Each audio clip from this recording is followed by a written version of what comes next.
welcome back to Nature's BS. I haven't seen you for a while, so hello, I am back. It's nice to see Nick and Andy, and who do we have? Pookie in the chat. Um, but yeah. Oh, Welcome and back, Nathan Kat. Macro. Ah, Nathan's as well. Hello, Nathan. It The looks like whole you've been gang's away, and back. looks I've seen your images, Kat. It looks like you've been away on holiday, so I look forward to hearing all about it shortly. And Barnacle, hey Yeah. Barnacle. Hello, Barnacle. Yes, yeah, I've been out and about in the snow, which Ooh. was nice. Yeah, even though I thought you guys were going to get snow when I left, which I was obviously jealous about, but you didn't. So I'm not that jealous. You had to go away to get snow, and we almost got snow. Yeah, exactly. It knew I was going away, so it said, "I fancy snowing now." Yeah. She's going. Yes, Barnacle, the trio are reunited. Yeah. All We're three of back. us back on screen. How's your week been though, Nick? It's been since Friday since we last talked. Yeah, I've had a really nice few days. I was ill for like a good solid week. What was Mm. it last like a week and a half ago to half a week ago, like that, like 2 weekends ago to last weekend, and then I'm almost better, but I'm still like sniffly and coffee and stuff. But I managed to get outside, uh, God, like a bit over the weekend, and then Monday, yesterday, and today, and I've just been enjoying the outdoors. Yeah, so my wildlife sightings and things like, oh, it's just so nice to be outside. I've missed it, Oh, but yeah, yeah, it makes you feel I have a great better. time. Fresh air It really unclogs your does. sinuses. The best medicine, along with laughter. Yeah. I feel like there's so much going around though. I've known so Oh, there many really people that is. have got ill recently and for a long Yeah, time as well. yeah, because I'm usually like ill maybe like a few days, but I feel like this is like my annual once every 1 or 2 years. Or like, cool, I'm just like out of action for a week, Oh, and it's like really? fun. So I imagine it's like COVID strain or something like that. Because the other times I've got Uh, COVID, it's like put me out of action for a week or something. So I yay, do, into yeah, illnesses. I do think since like COVID happened, all the illnesses are so much worse. I don't know if this is all in my head, but it seems like Yeah, any illness is like worse now, yeah. I or feel I've like just the got COVID's unhealthier. just amongst the winter flu variants, and it's just like part of the winter package of everyone gets ill. But now there's a chance that you just get a bit more ill, and it's even more inconvenient. Yeah. Yeah. Cuckoos would be like, I don't know, the bestest medicine because they bring the wildlife and the love. Yeah. That's true. Do you think kookaburras That never is get true. sick? Or are they just like the best They're medicine? And Pookie's managed to dodge just COVID super so far. healthy. Good. I hope that Oh, keeps going, well Pookie. done, Pookie. Honestly, I hope that keeps Mm, going yeah. because I've had it at least once. Yeah, Oh, I've had it as well. I think the worst thing about it for me was the taste. When I lost my taste, I Yeah. was like, I don't want to eat anything because I can't taste it. But then I don't want to eat like a lettuce leaf because I'm hungry. but yeah, that's Eat my it's week. stinky. How's your week's been? I've been very busy at work. Yeah. The weekend was miserable because of the weather. It was just the word we use in Scotland is dreich. It's just honestly, it was horrible. It was miserly. It was grey. It was bleh. I Oh, still went out. And I got a pretty cool video of something I'll show later. yeah. But Did my you say Scotland? no, no, in No, Scotland I thought you said we would Sweden. call it dreich. Oh, oh, sorry. I was like, you've been to Scotland. I Sorry. wish. May. I'm going back to Scotland in May. Nice. I'm going birding tomorrow for three lifers, hopefully, and another for the year list. Ooh, go on, Nathan. What three Ooh, Oh lifers my are they? god. Where's that, yeah. Nathan? Out of curiosity, if it's near me. Are you, Where are you going? you may have somebody tagging Curious. along, Nathan. No, shh, no. No, no, no. Not at Why all. not? I'd never. But when and where are you going? Yeah, I had so black-necked grebe, ooh, Slovenian grebe, ooh, and a long-tailed duck and medgull. Medgulls are over. Ooh, that's amazing. So I've seen the medgull, but I haven't seen the other three. Inland up Inland by sea. Holyhead. Well, I guess I know what I'm doing tomorrow. Yeah. Medgulls are amazing, by the way. Beautiful to see. I love. They sound like posh black-headed gulls. That's my. Well, the thing is, when you see a black-headed Mine. gull next to a Mediterranean gull, you suddenly realise that the black-headed gull doesn't actually have a black head.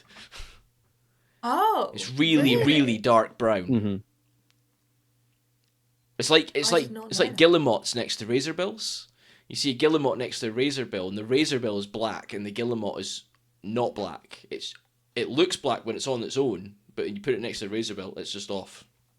Unless it's a black guillemot, which is black. I miss Kind of guillemots. the name suggests it should probably be black. Yeah, it's a Mediterranean gull, cool bird. I saw my first one last year at Titchwell, RSPB Titchwell Marsh. It's amazing. And Titchwell. Nice. Nice. Manicle Bum. I googled it and it's definitely wearing a bat glove. I got black-necked It's a grebe here. gangster. They are beautiful in summer. Look, good. oh, that's good, Pookie. That's good. So going from Nathan's thing there, he turned around and said, for three lifers, hopefully, and another for the year list. Okay, so Kat hasn't been here since I set the challenge. And in the top left-hand part of the screen, Kat, you will notice it says species count.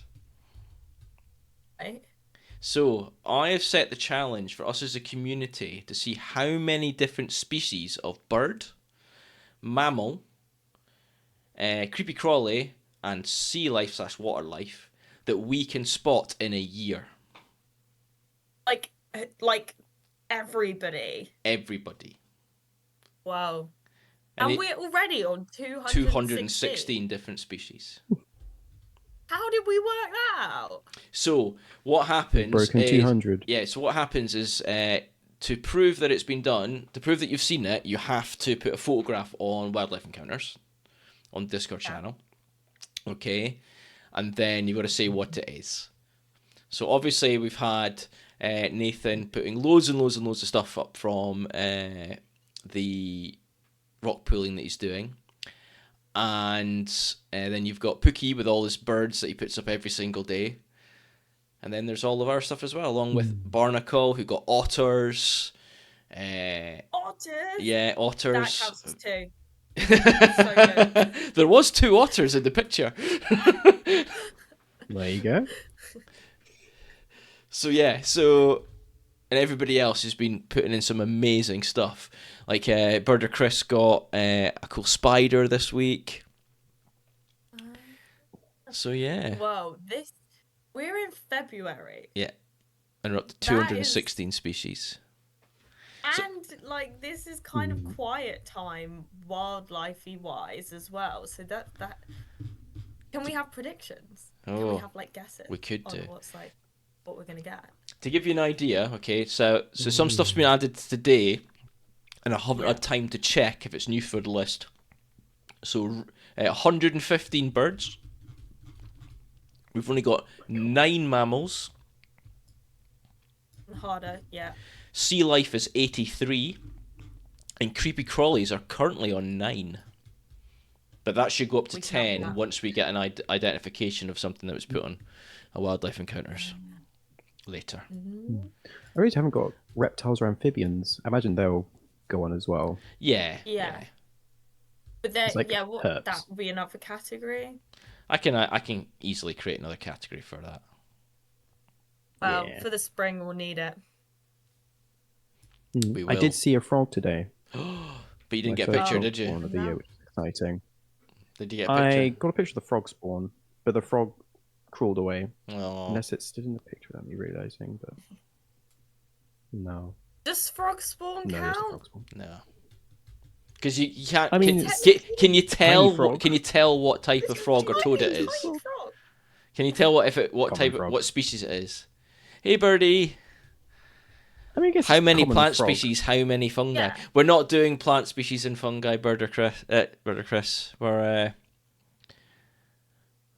at 80 birds this year. Pookie, you're at 80. That's amazing. Whoa. Yeah, Well, sorry, Chris. Well, I think what we'll do is we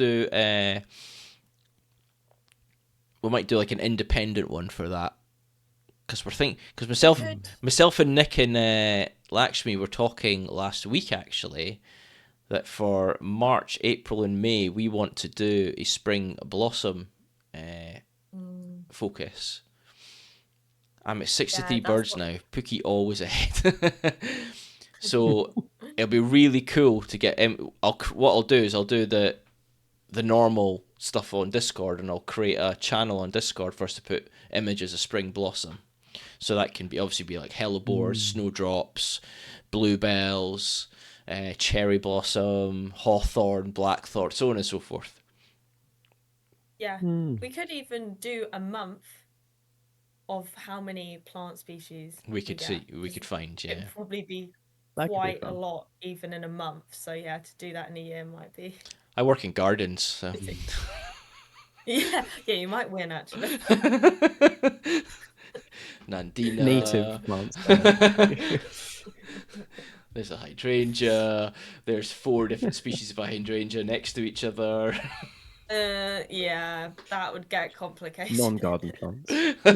Yeah, non-garden, native plants. That could be the rule. Here we go. You could probably have like a because Discord bots can get really complex and like I wonder if you could have like a thing where there's like a spreadsheet which is automated by a Discord bot and then it scans the wildlife encounters section, scans for like species names or something like that, checks it against a database. If it's there, leaves it. If it's not, like adds it to a list or something. I don't know. Oh, Well, that That could be sounds pretty cool. very techy. I think we should ask Pookie about that one because Pookie sorted out our Google sheet. A Oh, spreadsheet. Ah, Because that would be quite cool.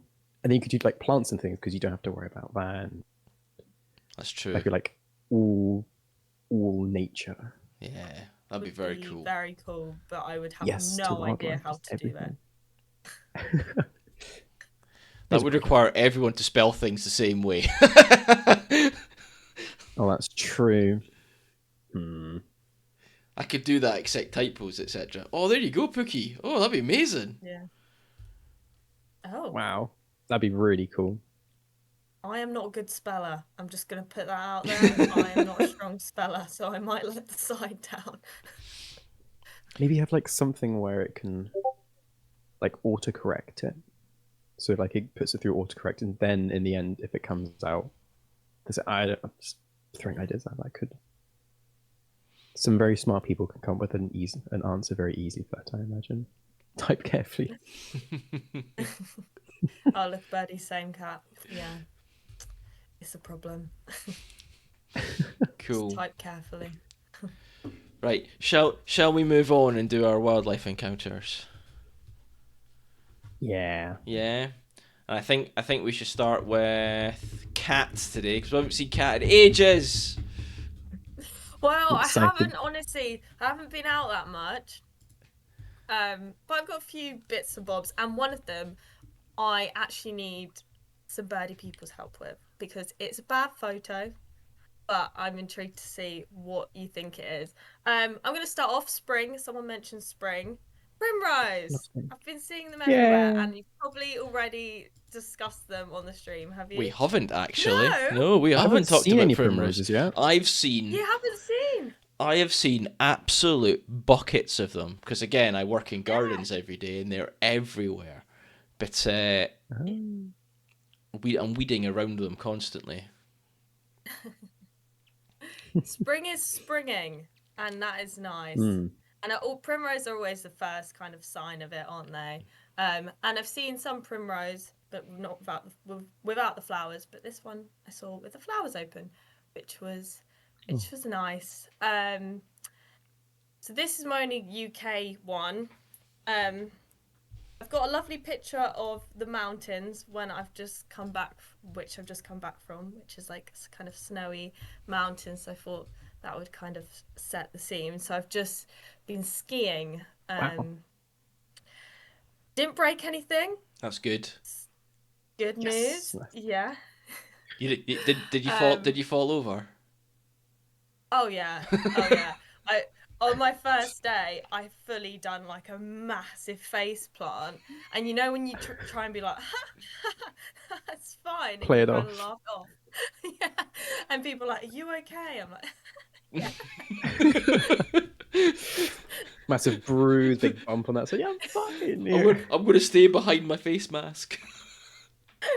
Honestly, and I feel like the falls look a Massive lot crack worse. through the front.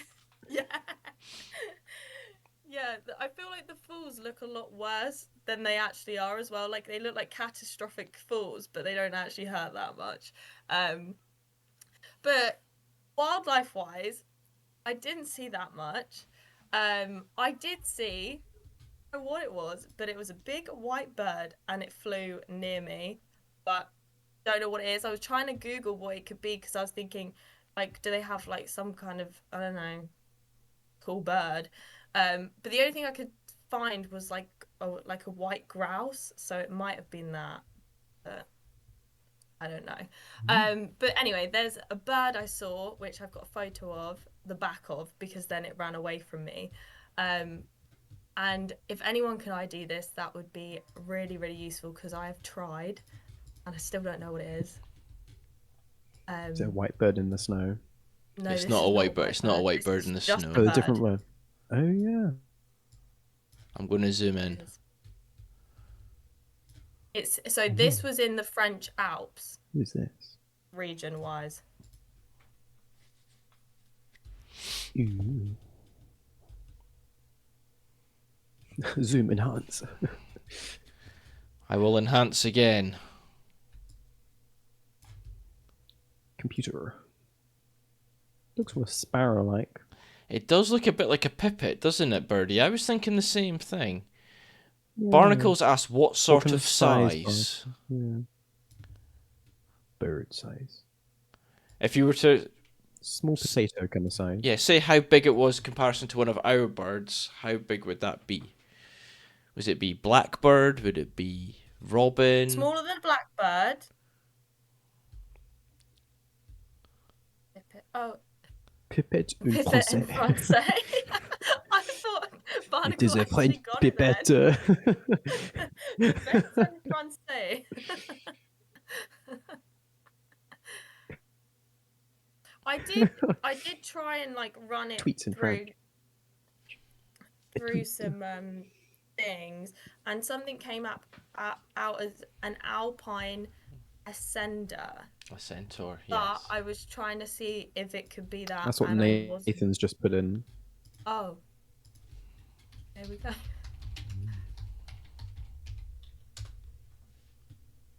With the stripes and be a It, twite, says Birdie. yeah, I wasn't convinced with the pictures, but I guess it did kind of look like it. Hmm. Yeah, Alpine Center looks promising. Yeah. Hmm. Mystery Birdie. If it is, it's a new one for our list. Yeah. Hey. Yeah, high mountain pastures in the Alps.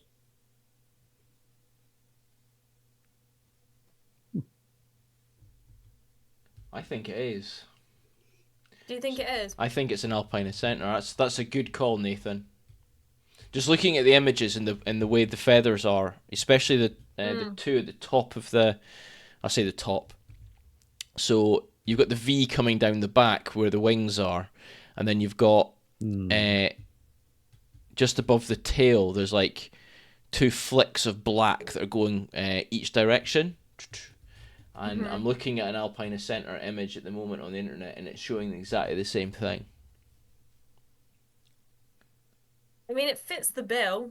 They live in the Alps, you know. It was about that size, Yeah. potato size. Hmm. Batman Robin mask. That's cool. But it's not a robin.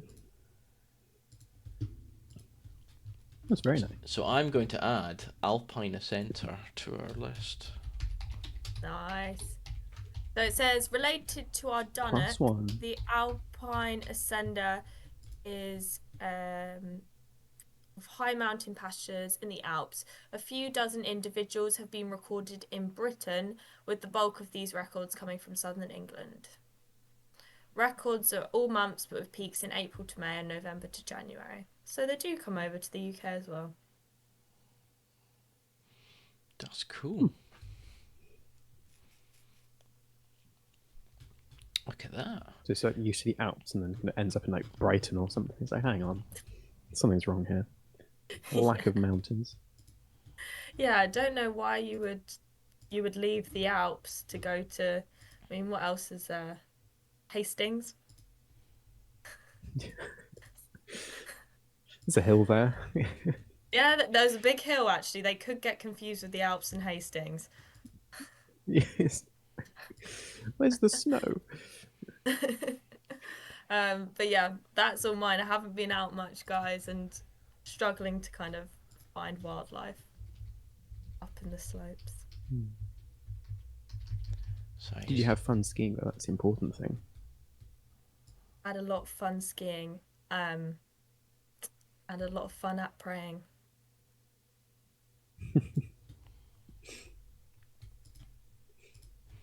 Snows in Burnley. Sudden influx of eyeliner centres. My home. Yeah. Like, ooh, what's going on? Merlin Photos also suggests Alpine Centre. Ooh, good one, Pookie. Oh, that is good to know. Look at that. I'm happy I snapped a pic of it. Yeah, so are we. Oh, fiddlesticks. Been counting my year list so far. I'm on 99. That's irritating. Wow. Wow, Chris. I wouldn't even know what my year count is at the moment. Mine's probably something like 90.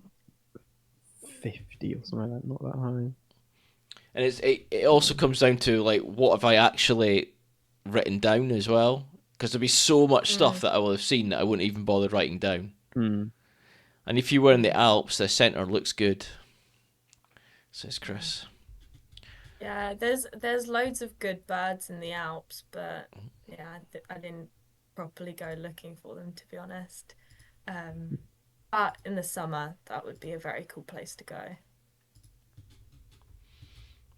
Cool. Right. They were great though. Alpine Centre is a great one. Lovely. Yeah, there you go. A first, even though I didn't know what it was. That's a lifer, that is. Right, you or me, Nick. Who's going next? Do you want to go next? I'll go went next. first last time. I'll go next. Cool. So, the first one is added to our list. It's a creepy crawly. I saw it moving around the other day, and I snapped a picture. Nathan says, long-tailed duck, 2 black-necked grebes and 2 slab grebes just confirmed from today, which is the 8th day they have been there, and Medgull was confirmed for yesterday, so hopefully they're still there tomorrow. Nick, will you be going? Ask Nathan. I'll definitely try and go in the next few days. That'd be very exciting. Wow. Exciting. Thank you, Nathan. Cool. Anyway, on to ladybug. Now, do you know what species or what type of ladybug it is? You can. It's very easy. You just count the spots. It's a 7-spot. You're right, birdie. 7-spot. Nice. Lovely 7-spot ladybug. Thank you so much for the follow, Ali Coolin. Ali Coolin. Yeah, thank you. I mean, where did you find this? Is it coming out of hibernation or?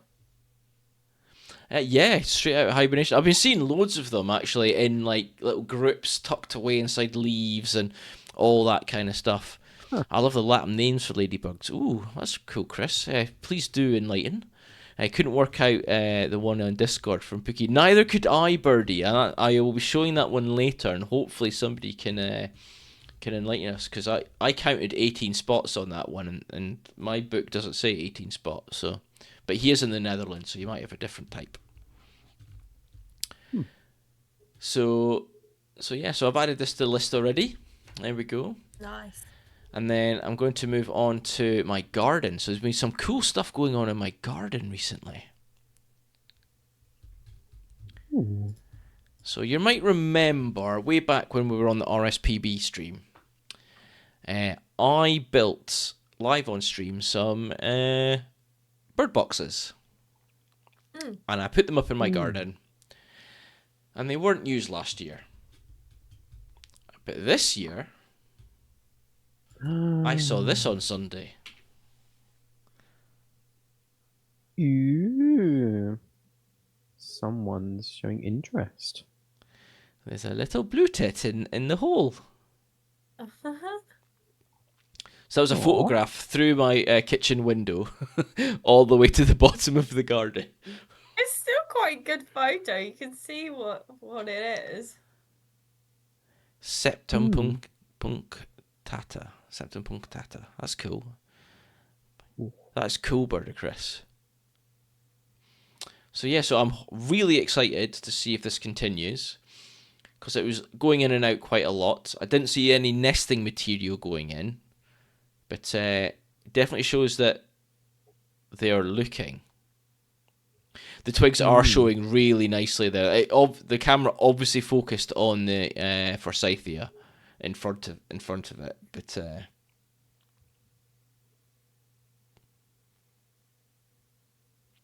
there you go. So that's the first cool thing from my garden. Well, hopefully we'll get like little baby blue See, tits. this is why we need to do plants, to give Andy's photography a chance. That's good, Chris. I like that. Kind. I like that a lot. Cool. Every anti-pick can add like 2 plant species. Pookie sent in. It's a harlequin ladybug. They can have wide range of number of spots, patterns, and colours. Oh, there we go. So it's a harlequin. That's cool. So we'll add that to the list shortly. So the next one is the 26th species that I've spotted in my garden. Whoa.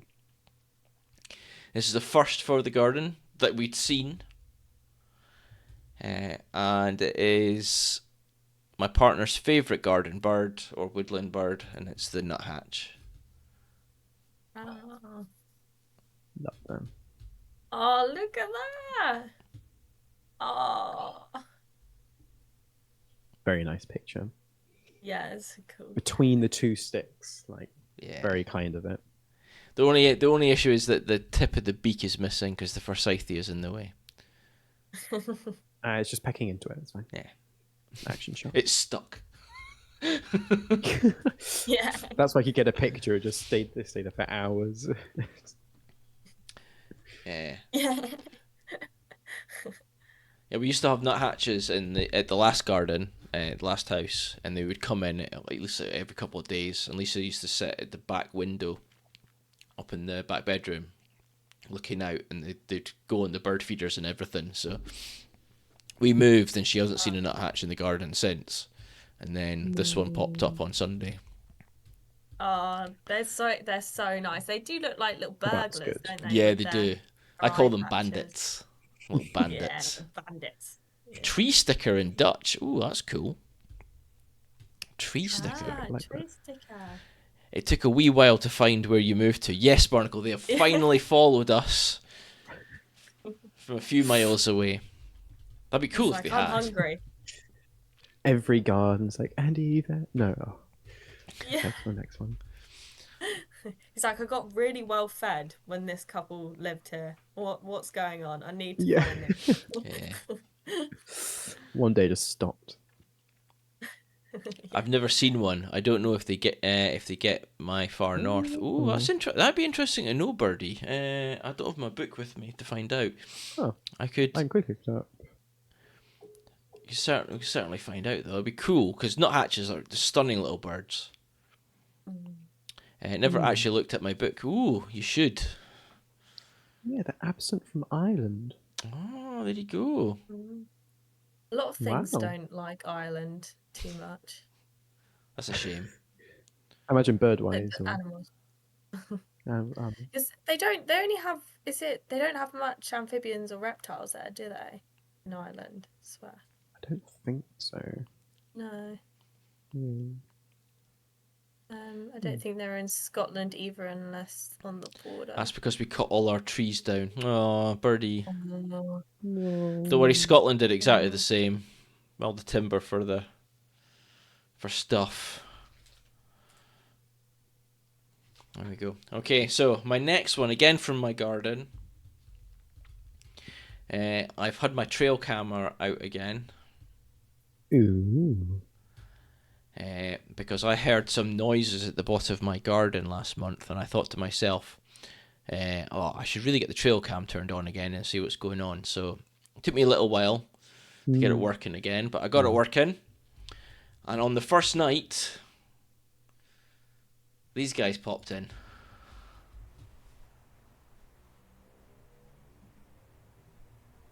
I thought it'd be some foxes. Oh,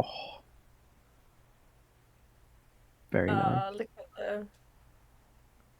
So that's the They're male sniffing and around. the female fox.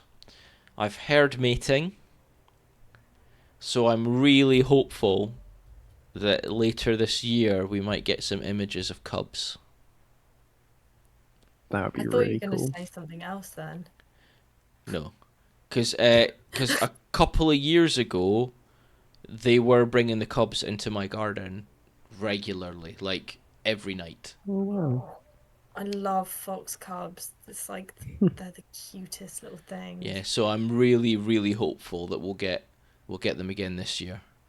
Birdie Chris, one of the rarest birds ever recorded at my That'd be place really of work. cool. Only one record by an RSPB member group who didn't think much of it and wondered why we got excited. Luckily, they had a photo to prove it. Hmm. Yeah, That's so cool. yeah, Well, so hopefully later this year I'll have video of fox cubs. oh, that would be amazing. That would, yeah.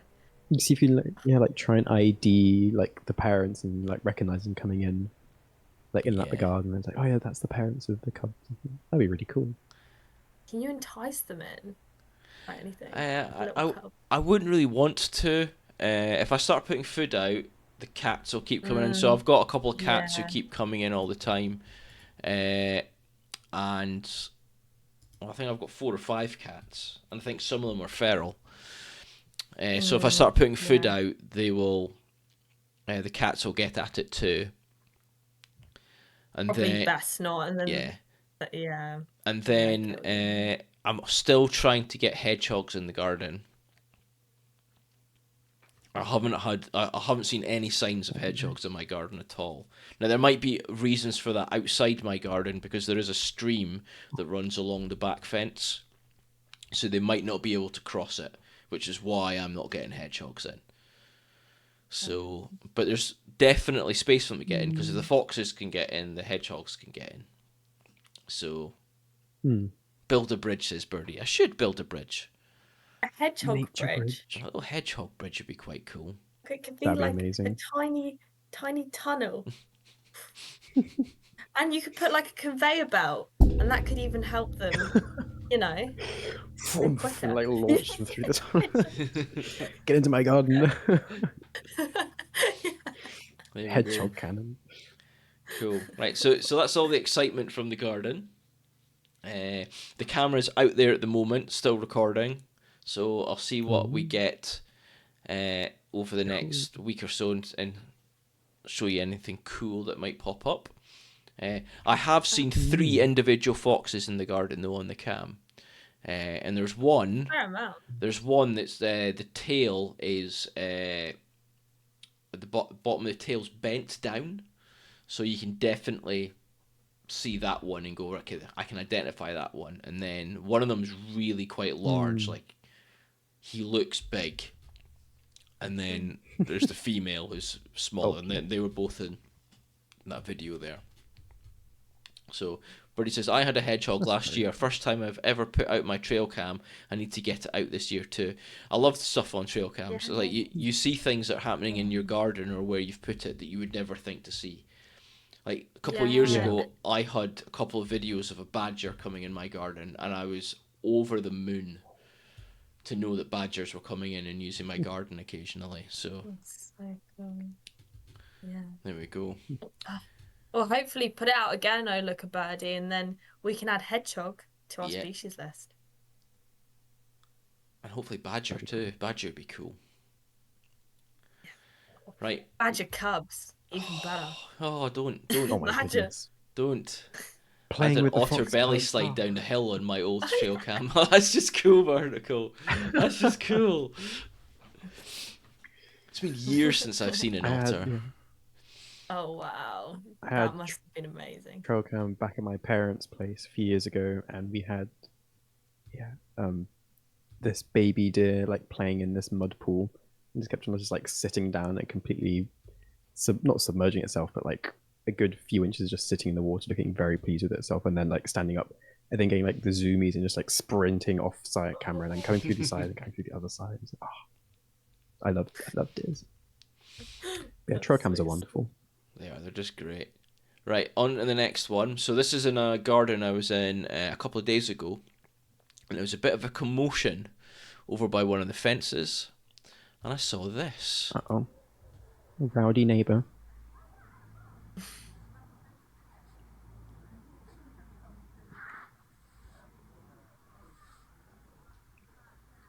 Gotta wait for that, my streams.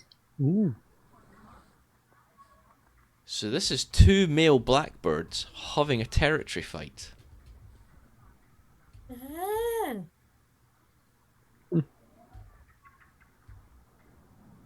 Ah. Barnacle's like spurring them from the side.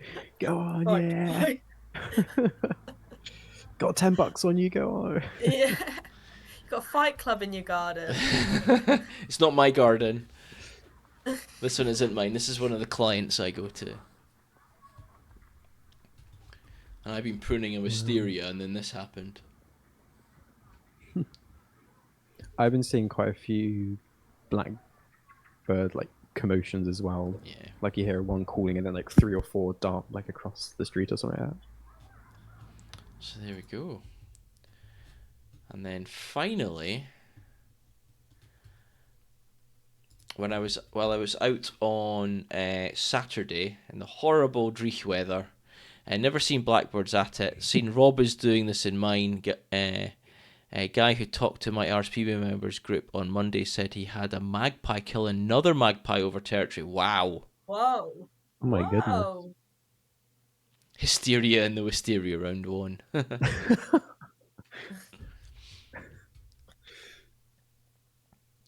Yeah, wow. Kill another magpie. I will say though, yeah, do you remember Marvin and Molly, the magpies cat? I do. Yeah, so they're nesting again.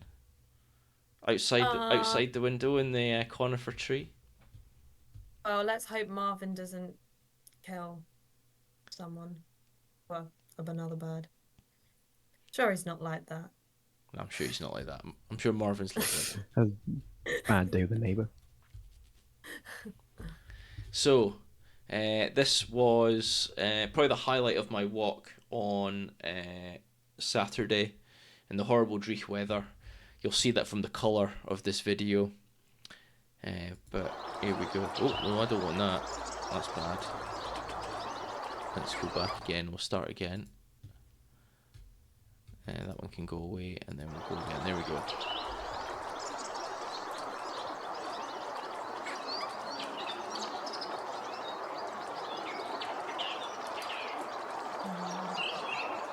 Such a big video. I just wish I had my tripod with me, because I would have set the tripod up and it would have been a bit steadier. But yeah, you're right, Birdie. So this is a song thrush. 3 days off and give a good clean backdrop. It's just the same. The sun. If the sun was behind me and that cloud was was behind the thing, it would have looked amazing.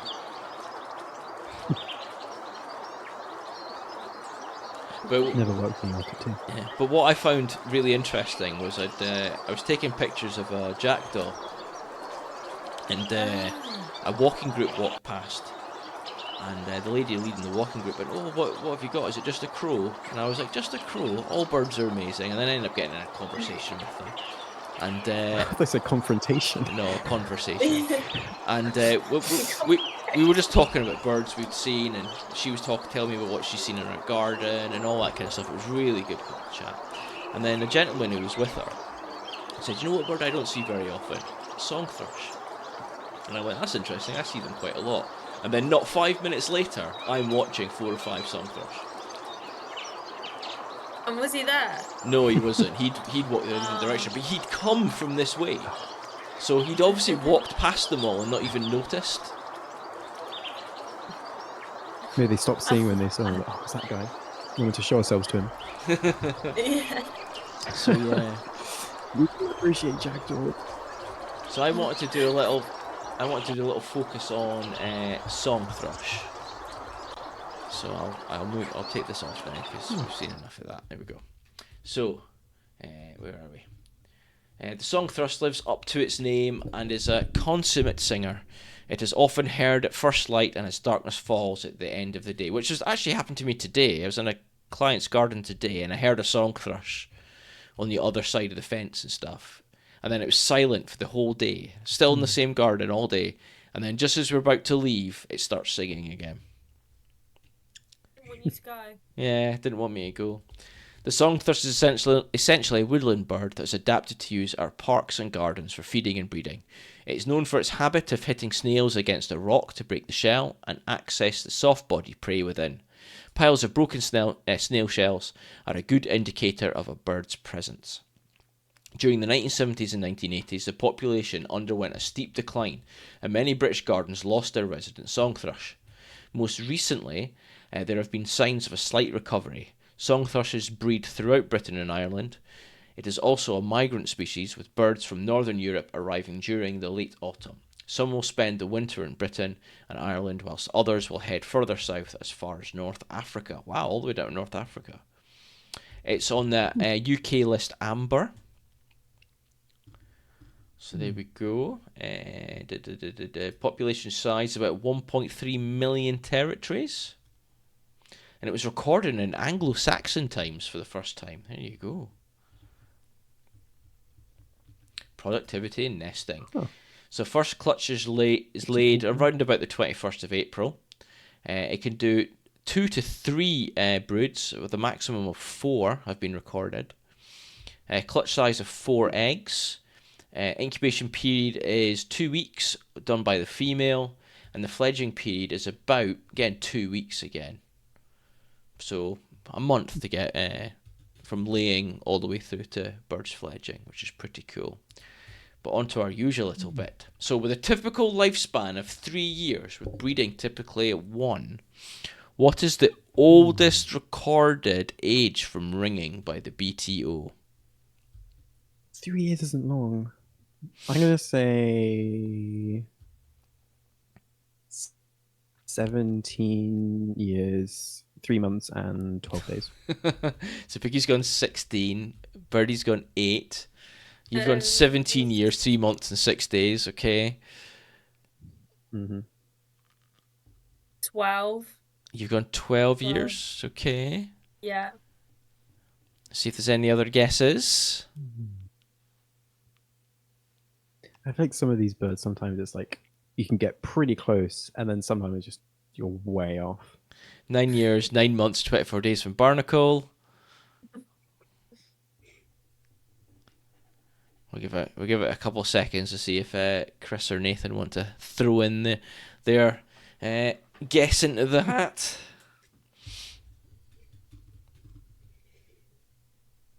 Get a nice average. Average are probably about like 12, 13 with everyone. Nathan's going 11. Every time we do species focus on like seabirds, I'm just amazed at how long they live compared to. For Chris, whatever else said, but 1 day closer. Brilliant. Well, you've got to say which one you want to go closer to. Wow. Out of everybody's that you've said, who Goes the same. who are you actually going to pick? Are you going to pick Nathan's 11, Barnacle's 9, Birdie's 8, Pookie's 16, Cat's 12, or Nick's 17 years, 3 months, and 6 days? Do you remember that? Oh, Nathan actually answered the correct answer. God, it's like the sports. It's like, oh, what team do you support? Like, oh yeah, the winning one. It's like, The come winner. on, Yeah. gotta play the game.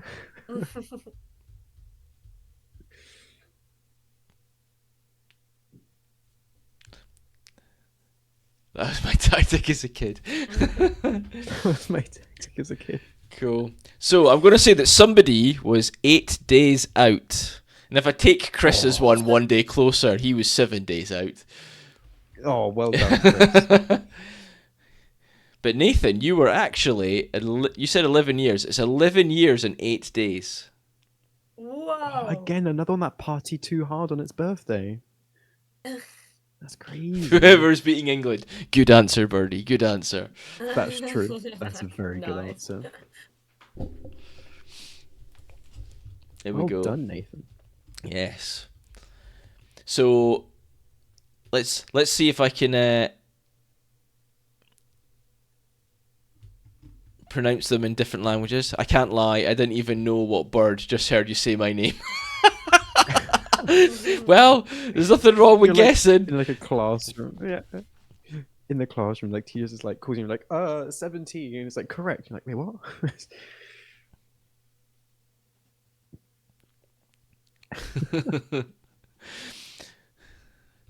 Black Neck Grebe locations. Cool. So in Dutch, song thrushes are called zanglichters. I apologise, Pookie.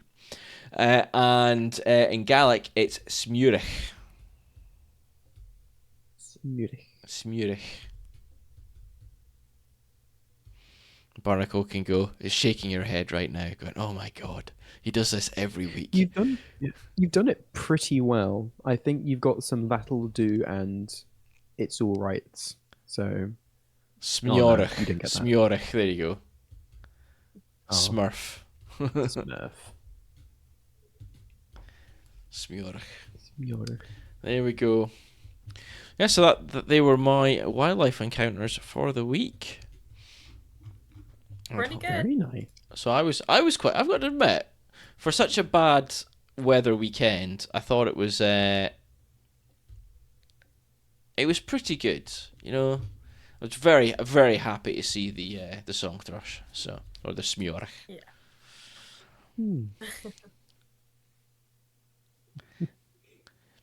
Cool. So we're on to Nick then. Nick. Yeah. I'll start with my golden plovers, and it's an awful picture. Do not judge. It's a Nick pick. It is a Nick pick, but it's like dark brown birds against a light brown field, so it really doesn't look very good. But there are golden plovers in there, and if you really zoom in, you can tell they're golden plovers. So, yeah. So what you're telling me is I need to zoom in. You kind of have to trust me, if you want to. But there are some lovely golden plovers. But yeah, I went to Kemlyn Reserve at the weekend, which is exciting because I'm actually going to be working there, starting in April at some point, as a turn warden, which is very exciting. Yeah, so I went to go visit because I love the reserve and just want to see what birds there were. I haven't really visited in the winter too much. I saw my first golden plover last year, and ever I go wade at watching. I do love golden plovers. They're very beautiful, and especially when you get the huge flocks of them as well, and like they catch like the winter sun, and lovely. They do have a lovely call. Just an all-round good bird. That was really nice. There's quite a few of them feeding along the fields with some oyster catchers, red shank, and things like that. I'll go to my merganser next. This was just a lovely bird. kind of float around in like the lagoon. Oh, there's a leucistic one at Corsica. Is that with the golden plovers? That'd be very cool to see, like a leucistic golden plover. That's very cool. Thank you. Yes, Logan McCann's a few of them on the lagoon out at sea. Very nice. I realized I had a very bad picture of a snipe, and I guess I didn't upload it because I didn't notice it because it was such a bad picture. So I'll have to put that on the Discord for us. But I did see a lovely snipe as well, feeding on some of the flooded fields, which was really nice. So that was a really nice walk at the weekend. Weather wasn't that bad. It was like a bit cool and a bit grey, but it was lovely. Yeah, I definitely have to upload that one. And then on Monday, I went out to Newber Forest, so a large plantation with sand dunes and beach, which was really nice. It was really nice. I thought it was an American golden plover originally. I kind of say, yeah, leucistic birds look very odd. I had a leucistic blackbird, which I talked about on the stream 3 weeks ago. And yeah, it's like such a common bird that when their pattern's slightly different, you get utterly confused. It's like, what on earth is that? But yeah, Monday here in North Wales, it was absolutely lovely weather. It was really warm. The sun was really warm, and a lovely day. And starring the squirrel. That's cool. Oh, that is Oh, cool. Nathan, you know the was it a crow or a magpie? There's like a partially leucistic crow or magpie which you talked about, and I saw it recently, which I thought was very cool. I was like, oh, it's the Nathan bird. Yes, I'll go into my woodland picture because this was Newber Forest I walked through, which big plantation, like lots of different like pines, like Scots pine, kind of a few spruces and other conifers put in. So it was planted in 1950s, I think, for timber after World War II, which is a very common story with lots of plantations in the UK. But it's very lovely on Anglesey in this one. Oh, it did smell absolutely lovely. And it was like really still air, and there's like a slight sea haze, and I was like, oh, I was just in a very happy place. And they have these lovely kind of like young dunes, like alongside the forest. And I was walking through that, and I heard my first skylark singing of the year. So I've heard their calls and things, but I had about half a dozen skylarks just singing overhead, and it, the sun was shining, loads of skylarks singing in the air, and I just sat there for like a good 15-20 minutes just going, I was very happy. That looks Lovely lovely. birds. It's one of my favourite birds, the skylark. Yeah,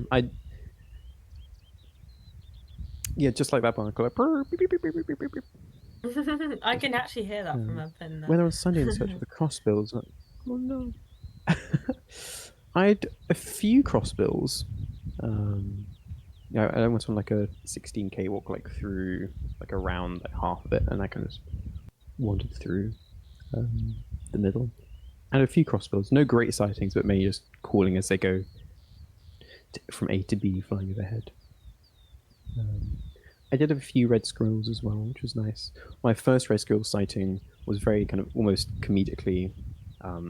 There was a like little information panel along one of the paths, like you may be lucky to see red squirrels here, and a little story about the red squirrels. And then I just look up, and then like in the tree behind it, some scuffling. I was like, oh yeah, there's a red squirrel just in the tree. And then I did have another one which climbed up a tree, but didn't manage to get any good pictures or videos of them. Yeah, you heard calls but couldn't see them. Yeah, I'm like over crossbills as well. You see them, and then sometimes they land in a tree nearby, and then sometimes they just disappear. You never see them again. Yeah, and then walking on the beach, which was really lovely. and came across a lovely sea potato. So I want to talk a bit more about sea potato. So I had my first picture, which is the one I came across, which are quite common around the UK and the world because they are very common shore finds, and I do love them because they do look very pretty, and they are called sea potatoes, which is just an amazing name. I've done it. I've done it again, Nick. I've done it again. My skylark has migrated to the beach. Yeah, It has. it's too good. It The needs to shine soundscape. again. It There you go. is Skylark potato. sounds- So the skylark potato. Yeah, so there's the sea potatoes, which are very common finds along shores. But what many people might not realize is that picture that's coming up now is what they look like when they're alive. So you see them washed up. Usually go the remains of them. So yeah, I want to talk about the sea potato. They are a medium-sized urchin that live in and burrow into the sand. And they're covered in beige spines, which give them a furry appearance, and have tube feet, which they use to feed on dead animals and plants. The diameter is about 6 to 9 centimeters, and because we always like our lifespans, I can't find a maximum age from ringing, but from marine life number. So I have like an average age of sea potato. So what do we think is the average lifespan of a sea potato, which has a very wide range? So I think a lot of people could be correct here, but Wow. as we're going into it, I'd love to find a living one. They do look a bit like little hamsters or something. Like they just look like a furry potato. I've got nothing to go on for an average lifespan of a sea potato. I wouldn't Yeah. know. What a sentence. Honestly, I've got nothing to go by. Like, it could be 10 years, it could be 200 years. I don't know why Or could be I'm like thinking big. a year. I'm thinking big as well. I think, well, I don't know how, like, Yeah, could marine okay, life is 8 years. one of those No, niches. it's not 8 years. That's quite a lot. I'm not going to go 10 years. I'm just going to go a decade. Yeah. Okay, Pookie said 4. go Pookie's gone 8 then. 4. Okay. Okay. I'm going 10. There's a bit of a range. You're going 8. So, Okay. yeah. Sea potato, 6 to 9 centimeters. So like small potato size. Thinking more like new potatoes. So like much like that. Barnacle's gone 18 18 years, 12 days. Nathan's gone 14. And like the average Okay. includes days as well. Yeah. I thought 8 was aiming high, but we've added 10 years onto that. Yeah. Unless there is a ringed sea potato out there, which we'll never know. But yes, I'm the average intrigued. lifespan of a sea potato is 10 to 20 years. Oh, there you go. Whoa, So these are some old potatoes, they have some really old potatoes. like a 2-decade-old potato just burrowing into sand and things like that. If you left a potato for that long, that would be no more. It'd be you a know, very sad potato, yeah. very sad potato. But put it in the sea, fine. Very happy potato. Secret to letting your potatoes live longer. Yeah, dump them in the sea. Yeah, they are super delicate. The broken fragment in the last picture, there was another one which I picked up to have a closer look and get a photo of, and then I did break it into like without even trying. So it's I'm trying to think. They're just very, very brittle. I see almost like a thin sheet of ice, like maybe like 2-3 millimeters thick of ice. So it's like very thin, brittle. You could snap them easily in your hands. Yes, an average lifespan of 10 to 20 years. These familiar white shells of the dead animals are often washed up on shore and are recognizable by the heart shape with a dull whitish color and thin, brittle shell. The animal itself is covered in dense fur-like spines. Found on sandy and muddy shores all around the coasts of the UK and also around the world, so they're very common worldwide species apart from, I think it's Australia and I think Antarctica or something like that, but very widespread across Europe, Asia, and Americas and Africa.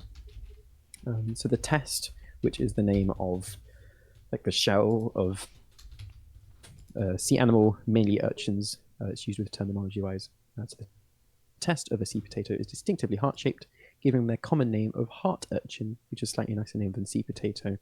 But I do like the name sea potato; it makes it sound very cute. These are some cool things I found whilst researching it. So there's a bivalve called Telemaya ferruginosa, and these are often found living inside the burrows of the sea potato as a commensal.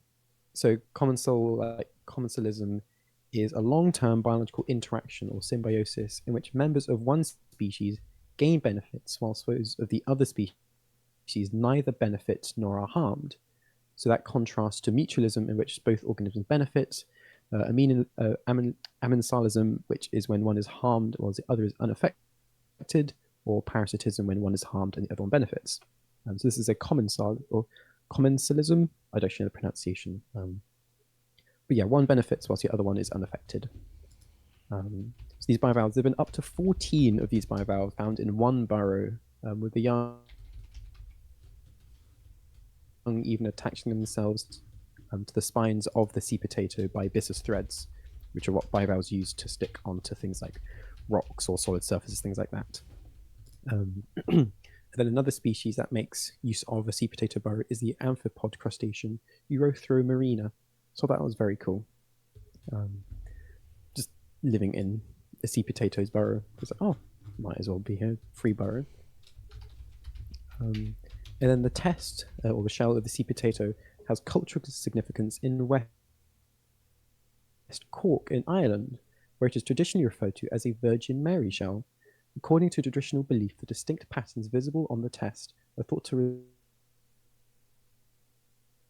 resemble the appearance of the shells on beaches in West Cork and the Marian month of May and the Feast of the Assumption. So I thought that was cool. Some cool science and some cool cultural bits. In Dutch, they're called sea tangles. That's a fun name. I do love animals and plants and things with fun names. Makes it easier to remember. Yeah, like, oh yeah, that's the sea potato. It just has a fun name. More memorable. So yeah, that was my little spiel on the sea potato, which I saw on Monday, which is really nice. And then I had one more picture from yesterday morning. So yesterday I was out taking some pictures for my local wildlife trust for a magazine they're doing. And I do love my clouds, so I had to mention a cloud. So I saw some very lovely lenticular clouds. So I had a picture of those. So they're not like the classical lenticular as like over the.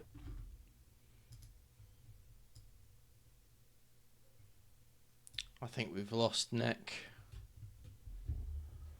It's not just me, is it? No, Nick's frozen for me. We have lost Nick.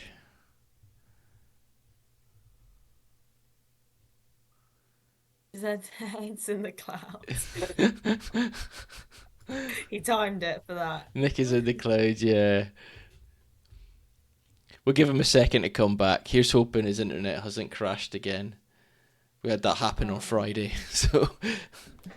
Oh no. When we're doing the stream. Quite beautiful clouds though, aren't they? No, they're gorgeous. They look floofy. Like ones you'd want to lie cute. down on. It's like, ah. Wouldn't that be nice? I wonder what it is like. Probably just straight through, so you'd hit the floor.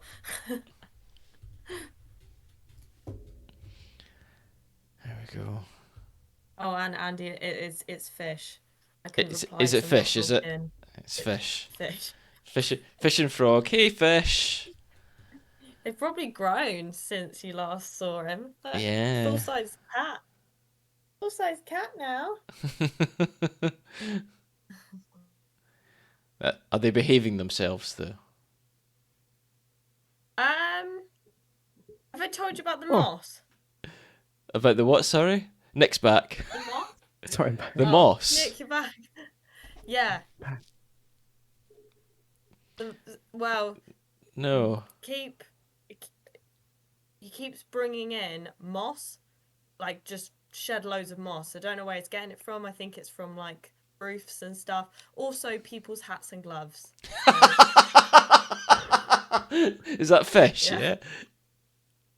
Yeah. Uh, actually, no, it's frogs. It's frog But doing that fish, one. yeah. You're gonna have your neighbours going, where the hell's my hat gone? Honestly, I'm not even joking. We've had about 5 hats and gloves, Oh like my just god. singular gloves as well. We just have to leave them outside. But Oh yeah, no. in the summer it's going to be a nightmare with people's washing lines. They're going to start bringing underwear in.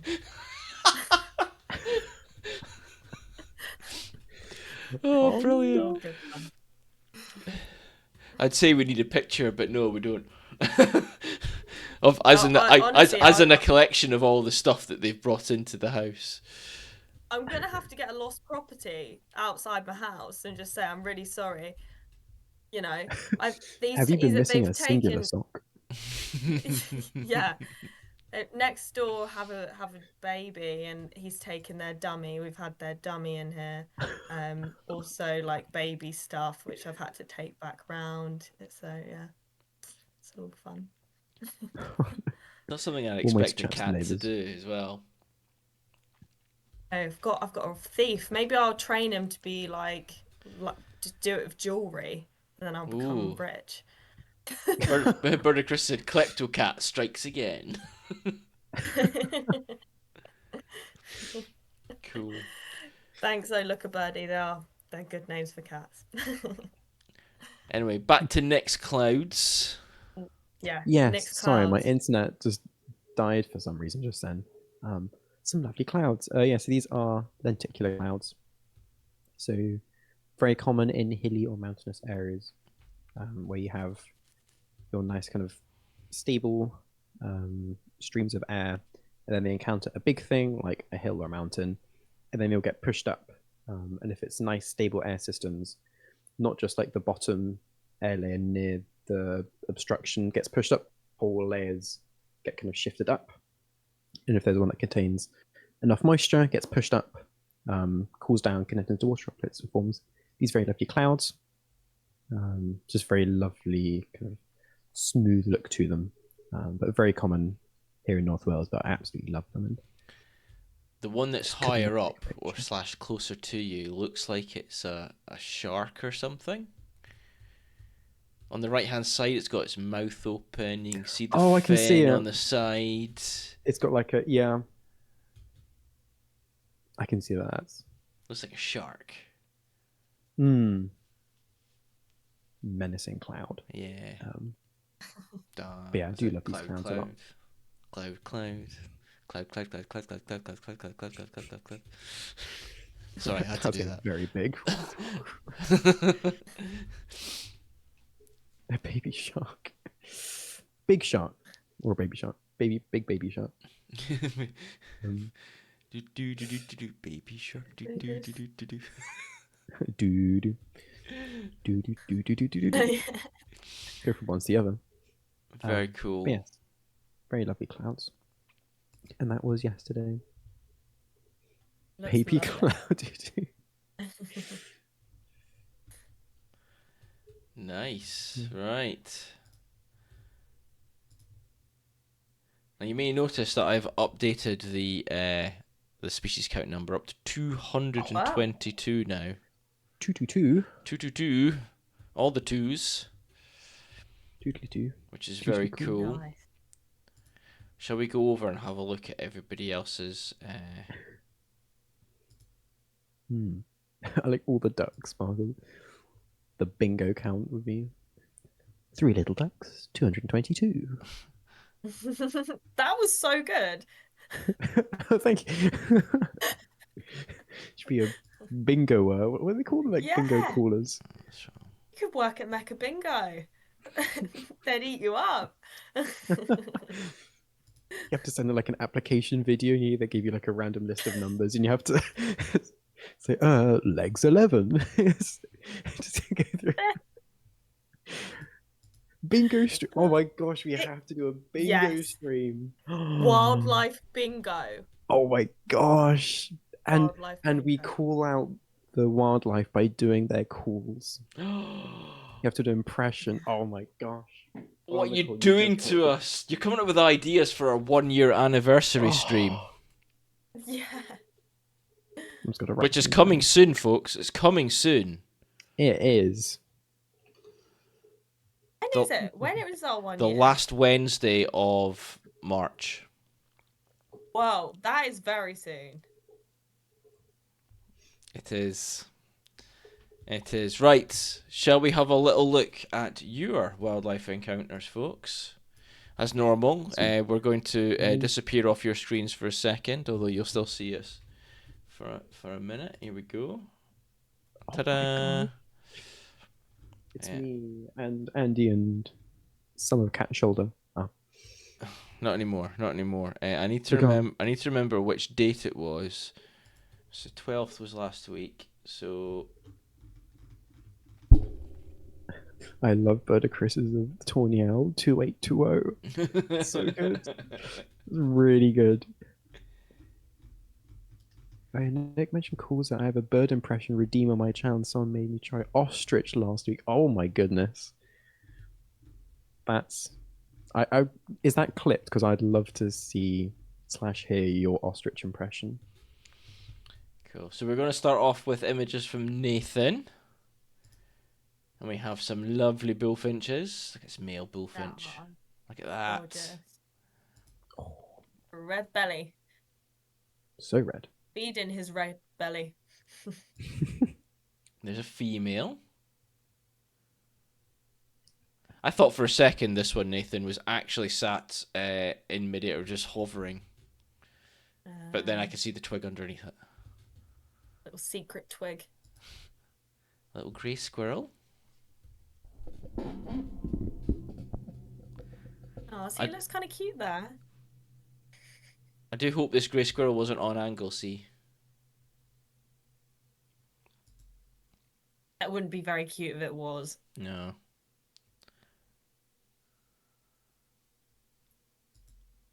I think we've lost Nick again, but It wasn't. That's good, Nathan. That's good to know.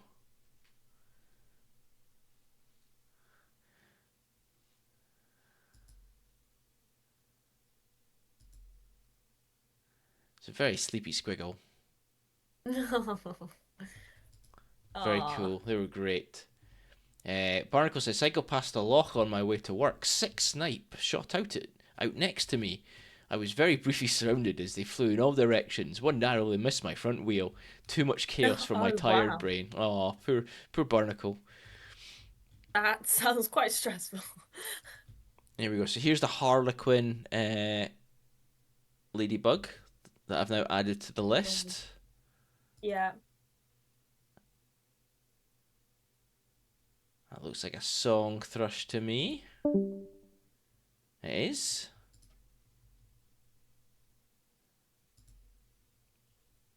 And a middle spotted woodpecker. I'm going to come across to the Netherlands, Pookie, so I can see middle spotted woodpeckers. Yeah, that's just, they're gorgeous. They are lovely, aren't they? And what a great picture.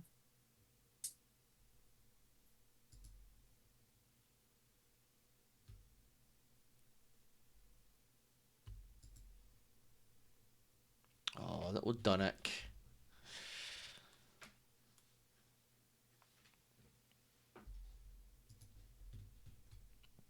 And a robin. Oh, it's kind of like just turning back for the photo. It is. Is that a goosander?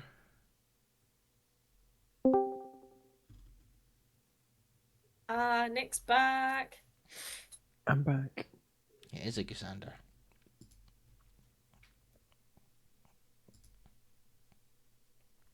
Lots of sleepy goosanders. Great Love their hair. hairdos. Yeah. Bed hair.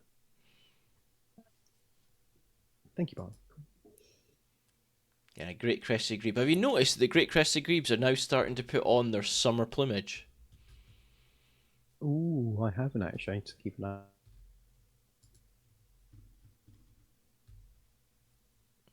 So Birdie went to RSPB Belfast's window on wildlife in the surrounding area.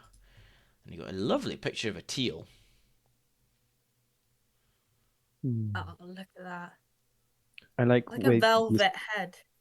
yeah, like these pictures, you can really see the detail, like almost Yeah. every feather, like that Mm, side patterns. Just oh, I love that, like optical yeah. illusion look. Said you had a great Friday. Looks like it. Nice wedge Mm, in. really looks like snow Sanders. Nice. Right up to the window, really? That's cool. True window on wildlife. Now, my waders aren't very good. That is a black-tailed godwit. Hence the black Mm, tail. Oh, look at that beak. It's a lovely good photo, beak. actually. I like that.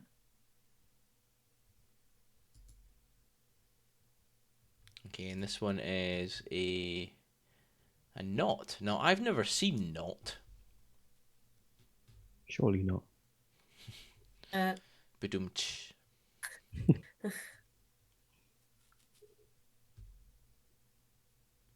Very cool. And there's an avocet, Yay. That's so cool. Mm. which is added to our list as well, Birdie.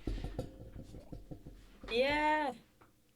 It's a lifer for you as well, which I think is very cool. Oh, nice. Very cool Friday. Such beautiful birds. There's a coot, Those big feet. a moorhen, It's true. Very big feet. Also very big feet. Coot feet. now this one, curlew. Hmm. I thought they were curlew, but there's loads of them. I normally don't see lots of them together. I only normally see like one or two. Mm.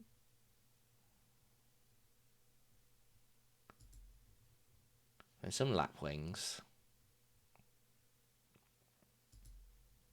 Uh, And that I one do love is the last this. image. It's a black-tailed Ah, godwit again. Looks straight at you. Look at that.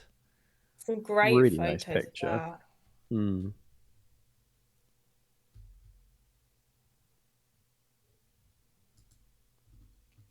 Some more from Birdie. We've got little grebe. I've always noticed that little grebe swim away from you, never towards you.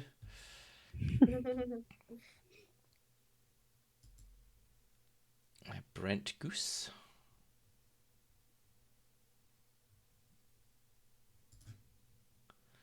Now we have an oyster catcher.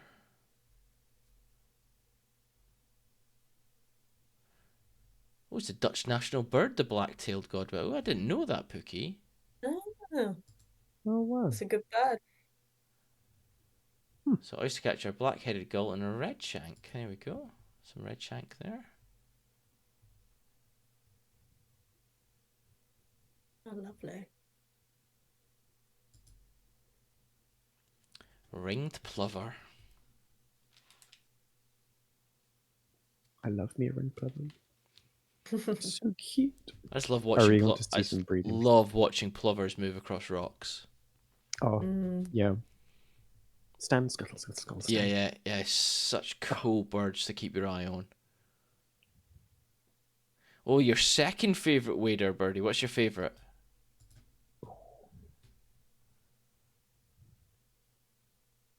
Sanderlings are amazing. I was watching I love Sanderlings sand. on Christmas Eve. Oh, That's a turnstone.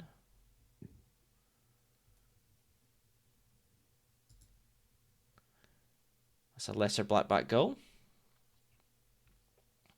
We'll remember after our training. ID training last week. So the yellow bill with the orange spot, the dark grey back, and the yellow legs. About the same size as the herring gull that stood next to it. Santalings for Christmas. Yes, Barnacle. Oh, that's like a good Christmas like bird joke. Which wader loves Christmas? A Pied Santa wagtail. Yeah, lily. Pied wagtail on a pipe. It's the on a Pied Piper. pipe. It's having a smoke. Yeah, that's why I thought you. Yeah, smoking a pipe. No, it's the Pied Piper. A pied piper.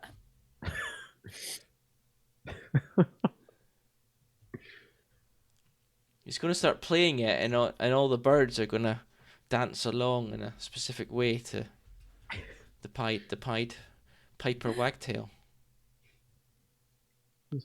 The puns write Just trail themselves. buildings. You're right, Yeah, Barnacle. They they do. really do. Oh, a couple of Gusanders.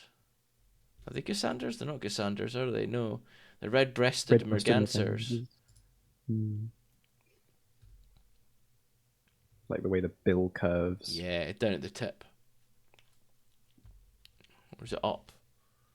The one on the left's got an upturn. Yeah, I've never seen red-breasted merganser either, so very cool.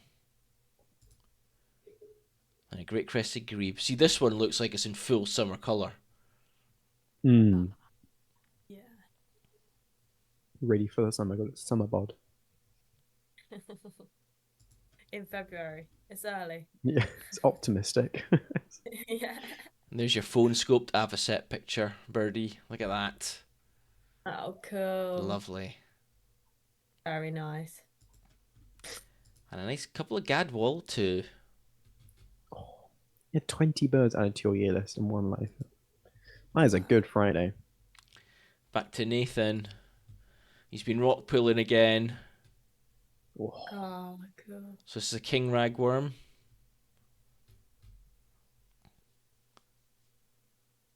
so cool.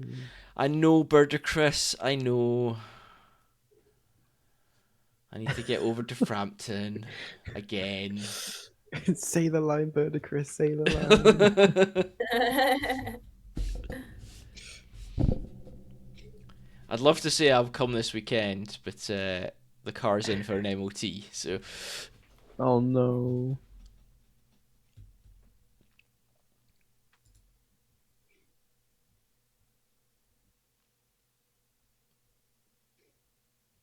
that's just a cool fish.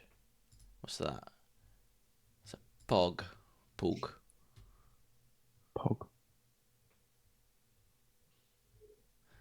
Oh, you sent me the ostrich, cool. I've edited the Thank you, photos of Birdie. the king ragworm and pog, so we'll put those in so you can see how they look with edits. Oh, nice. Oh. Please do. Oh, the other one you edited last week.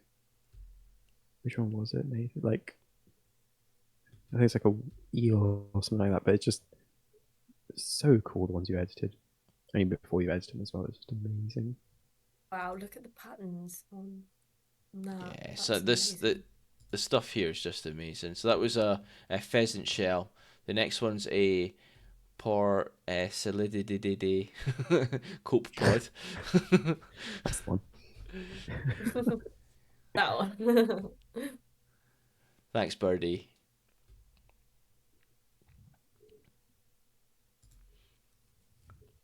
What's this one, Nick? This one I'll let you say what they are. is. Wait, one, two, three, Wasn't four. that a cope pod? The cope pod was the last I think one. that's the porcellidity pod. Okay. What was the one And before then we've got that then? spaghetti worm. Oh, the one before that was the coffee pod, and then Yeah. So this one's long spaghetti worm. looking worm is spaghetti worm. And then we're on to a We've clam got of some kind. a raid Artemis. Ooh. Very pretty.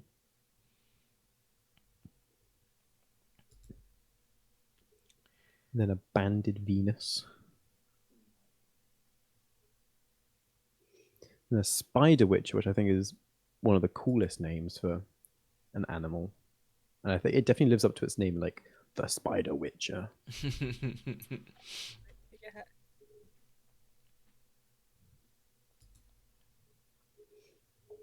It's a shrimp of some kind. That one is A coryphid,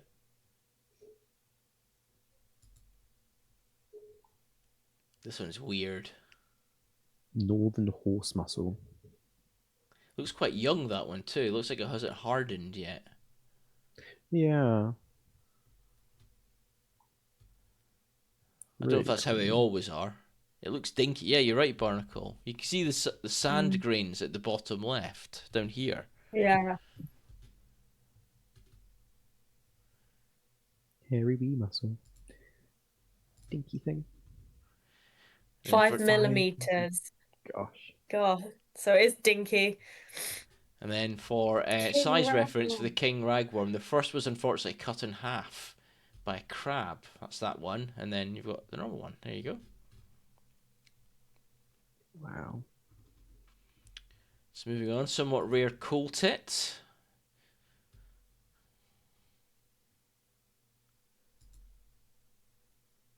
Oh, that's a great shot.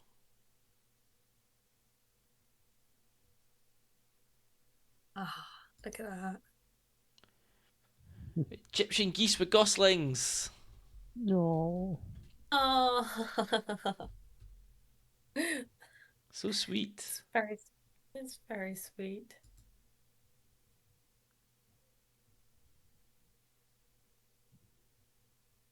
Oh, little gang. Oh, even a So tiny. video. Do, do, do, do, do, do, do. Yeah, that's it.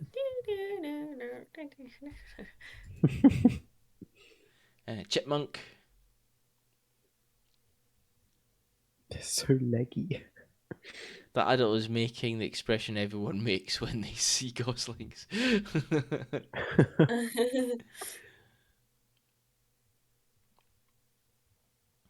Oh,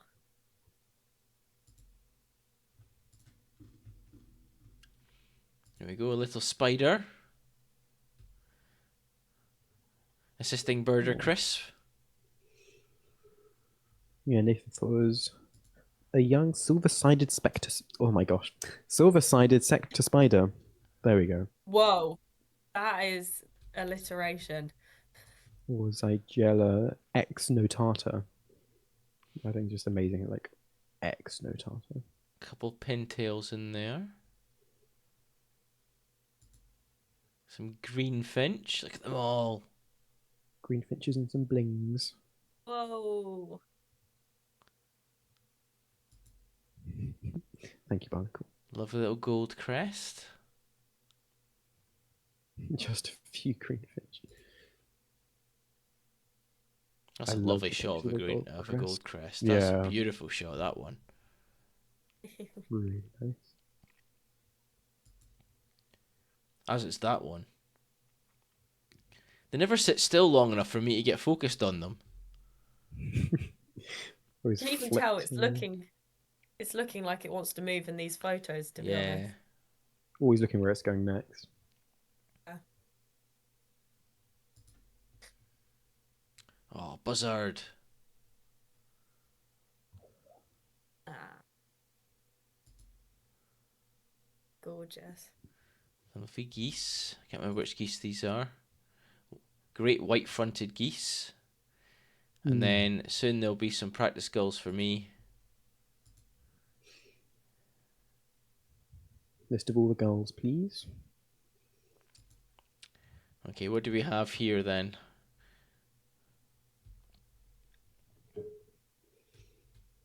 It's a gull. So I've got my thoughts on what both types are. What do you think, Nick? Seagull, says Barnacle. Correct. I definitely know one. Not so sure about the other because I'm awful at juvenile gulls. But I have an inkling. Yes, we can. Yes, we Seagulls, says can. Birder Chris. So it's definitely two. There's only two varieties or two species there. So the one you think is the ones at the front, obviously. What do you think they are? They're black-headed Yeah, they're gulls. black-headed gulls. Confident of Still that. in their winter plumage. The juvenile at the back, that's first winter, and that is a herring gull, as Birdie has said. I was thinking herring, yeah. How do you know it's a herring compared to like the blackbacks? I think it'll be the tail, the feathers at the end of the wings and the tail, because you'll notice there's no white spots. Okay. Mm. Should we do have some bonus geese in the background? Got some legs and a head.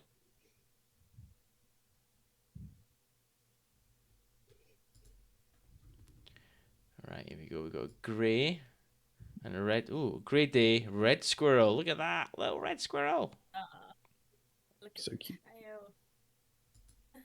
I was looking at the geese. A pheasant, herring, darker eye, and dark primaries. Says Mm. Nathan. There you go. Mhm. Male pheasant. A couple of times. Just went straight onto the list.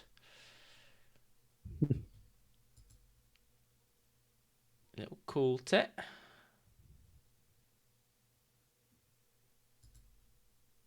And a hawfinch. Very cool. I wanted to ask where you saw these, Nathan. I imagine it's an Anglesey somewhere. Because I really want to see some Hawfinch because I love Hawfinch. Here we go. Here's the two otters Oh, playing. otters. I'll play that again. Oh, You yeah, can you just can see see them them in just the here. back. Yeah. So cute. That's amazing, Barnacle. Oh, that is a great find. It's another ropey digiscoping view. I need to start carrying an adapter around with me. Anyway, Merlin at work. Spoiler, some gore. You can just see the gore at the bottom here. Just eating an apple. It kind of looks like an apple. Ah, Santa PG. Plasmid. Ah, that's cool. Thank you, Nathan. Cool but sunny day. Nice grey heron.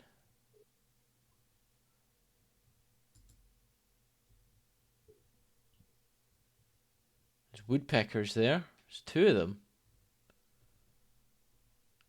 Oh, yeah. Are they middle spots? Yes. Two middle spots. Two middle. There's one up at the one top, one bottom. Is that a male and a female Pookie?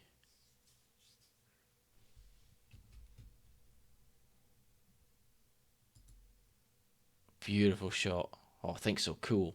Beautiful shot of a nuthatch. Oh, wow. Look at that.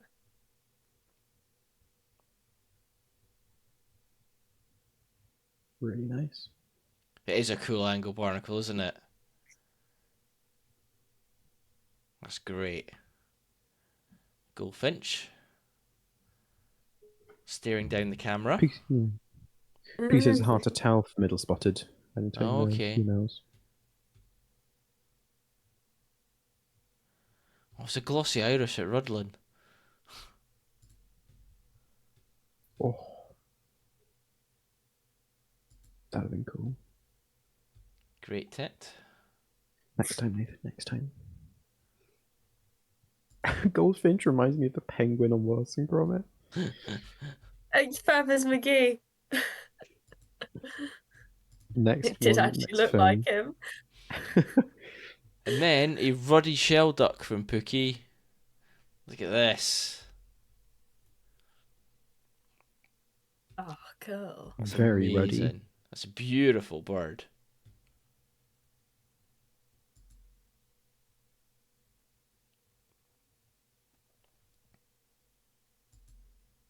And then some domesticated ducks. Or geese.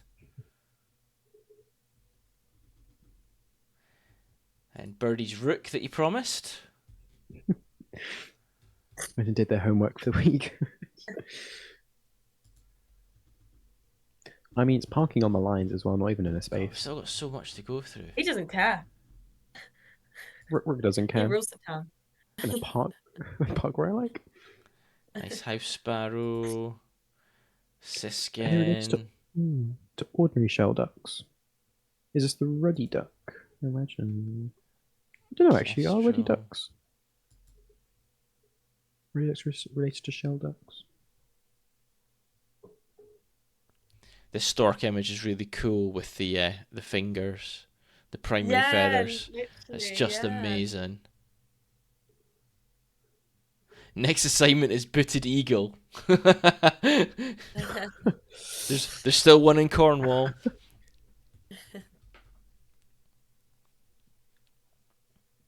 My partner was across in Madrid a few weeks ago, and she saw a booted eagle while she was over there. Buzzard pretending to be a kestrel. Unfortunately, I'm not in Cornwall. That's true, Bernie. No, Ah. I don't think any of us are.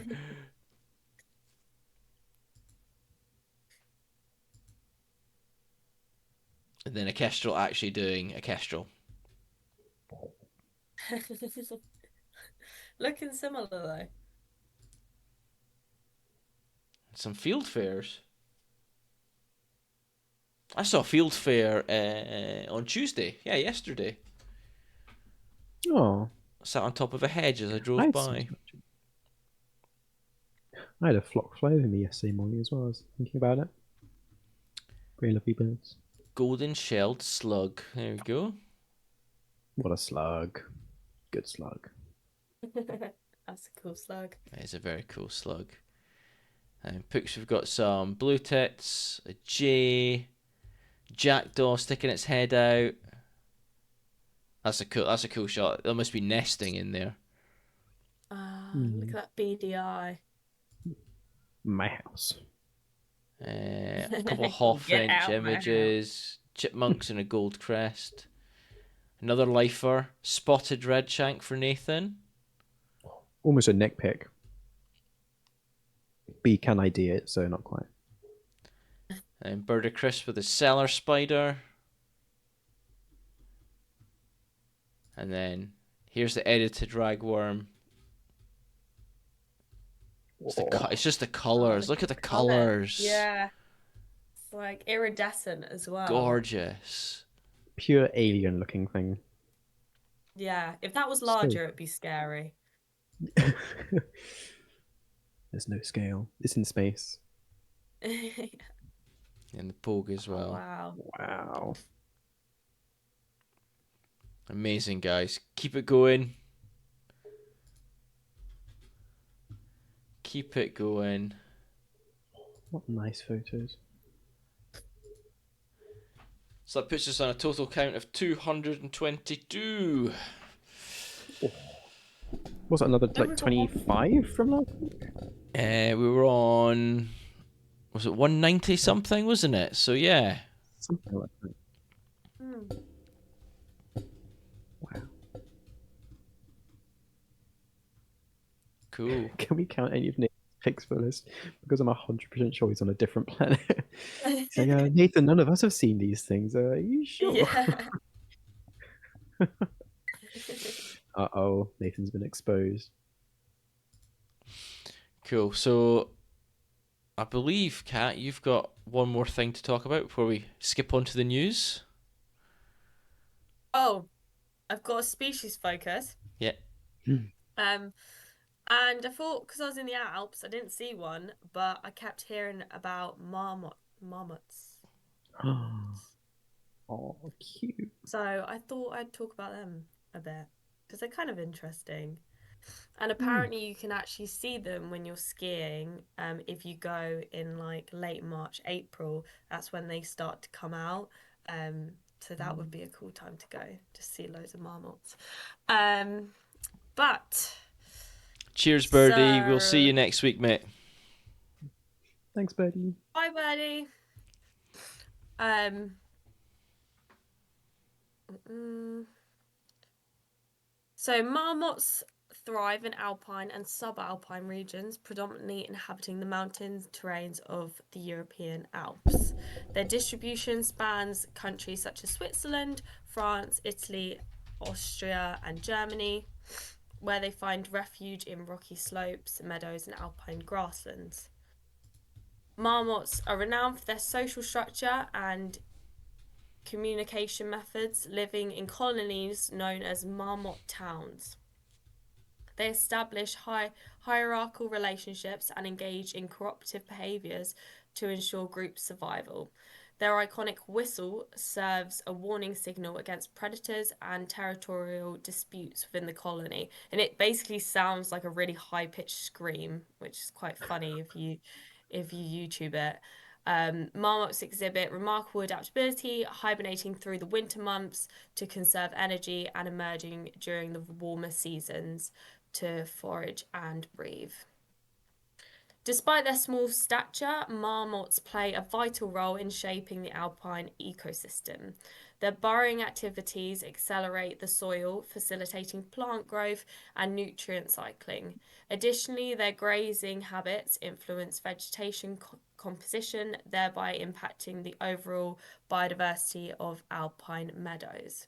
As prey species, marmots also serve as a crucial food source for various predators, contributing to the intricate web of interactions in the Alps. While marmots are not currently classified as endangered, they face conservation challenges stemming from habitat degradation, climate change, human disturbance, alpine development projects, tourism, and agricultural expansion um, encroaches their habitats and disrupts their natural behaviours and habitat connectability. Climate change exacerbates these threats, accelerating alpine ecosystems and potentially reducing suitable habitats for marmot populations. So, what a collective name of marmots is called a madness. And what do you think the life expectancy is for a marmot? Oh, okay. I Oh think this is my going to be god. short. Two The name's a years. madness. Wow, two. Okay, I'm thinking a bit longer. Like, oh, it's just average actually. Average age. I'm gonna say four. I'm optimistic. Or Pookie's Pookie's in there with gone eight. 8. Or 8. Barnacle's gone Average 13. 13. Whoa. Yeah, my brother goes caving in Slovenia each year and like sends pics of marmots. I'm like, Oh. oh, I really want to. Nathan They just seem said so goofy. 20. Oh Don't my I would gosh. love underestimate them. 20. Pookie's changed his estimation to 5. Barnacle died on its birthday. The average, like, as soon as they reach 13, bam, they're gone. Yeah. One final So the 13. average is 15 years Wow. is Oh the my average god. age of a marmot. That's so much faster than I thought. Well, so much older than I thought. It's because of the scream. It's the warning scream that they give to all their family. Pretty deafening. Oh my gosh. Did your brother see the same marmot year on year? Do they scream at your Scream. brother? Yeah, I think he's had a few like screams in the distance. But yeah, it's just one of those things that I really want to see one of them in person. It's like so goofy. I feel like a madness is a good name for a Yeah, it's a collective very noun good Oh, for name. madness. marmots. Madness and marmots. Yeah, they're yeah, pretty cool little things. But well, it'd be nice to see one, but So you're saying you we'll could hear see. them? No, I couldn't Oh, hear them. oh, No, they're have to go sleeping. back. I have to go No. back. I have to go back and see that white bird that I saw and actually see what it is, and to see a And the marmot screaming marmots. and the screaming marmot. Two highlights. Cool. Yeah. Right, thank you for that. Shall we move on to news and quickly get that out the way? Yeah. The news. Go on, Nick, you go first. I'll go first. This was a cool one article I saw in the Guardian. Where's it got my notes gone? Yes, Guardian saying Many birds of paradise species emit light through their plumage. In a new study, and actually, I forgot who actually did the study. Researchers, that's very helpful. Oh no, no, well, um, American Museum of Natural History, New York, first author study.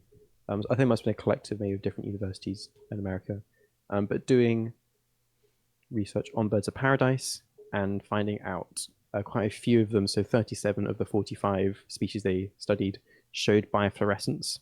So they absorb some wavelengths of light and then emit it at a lower frequency of light.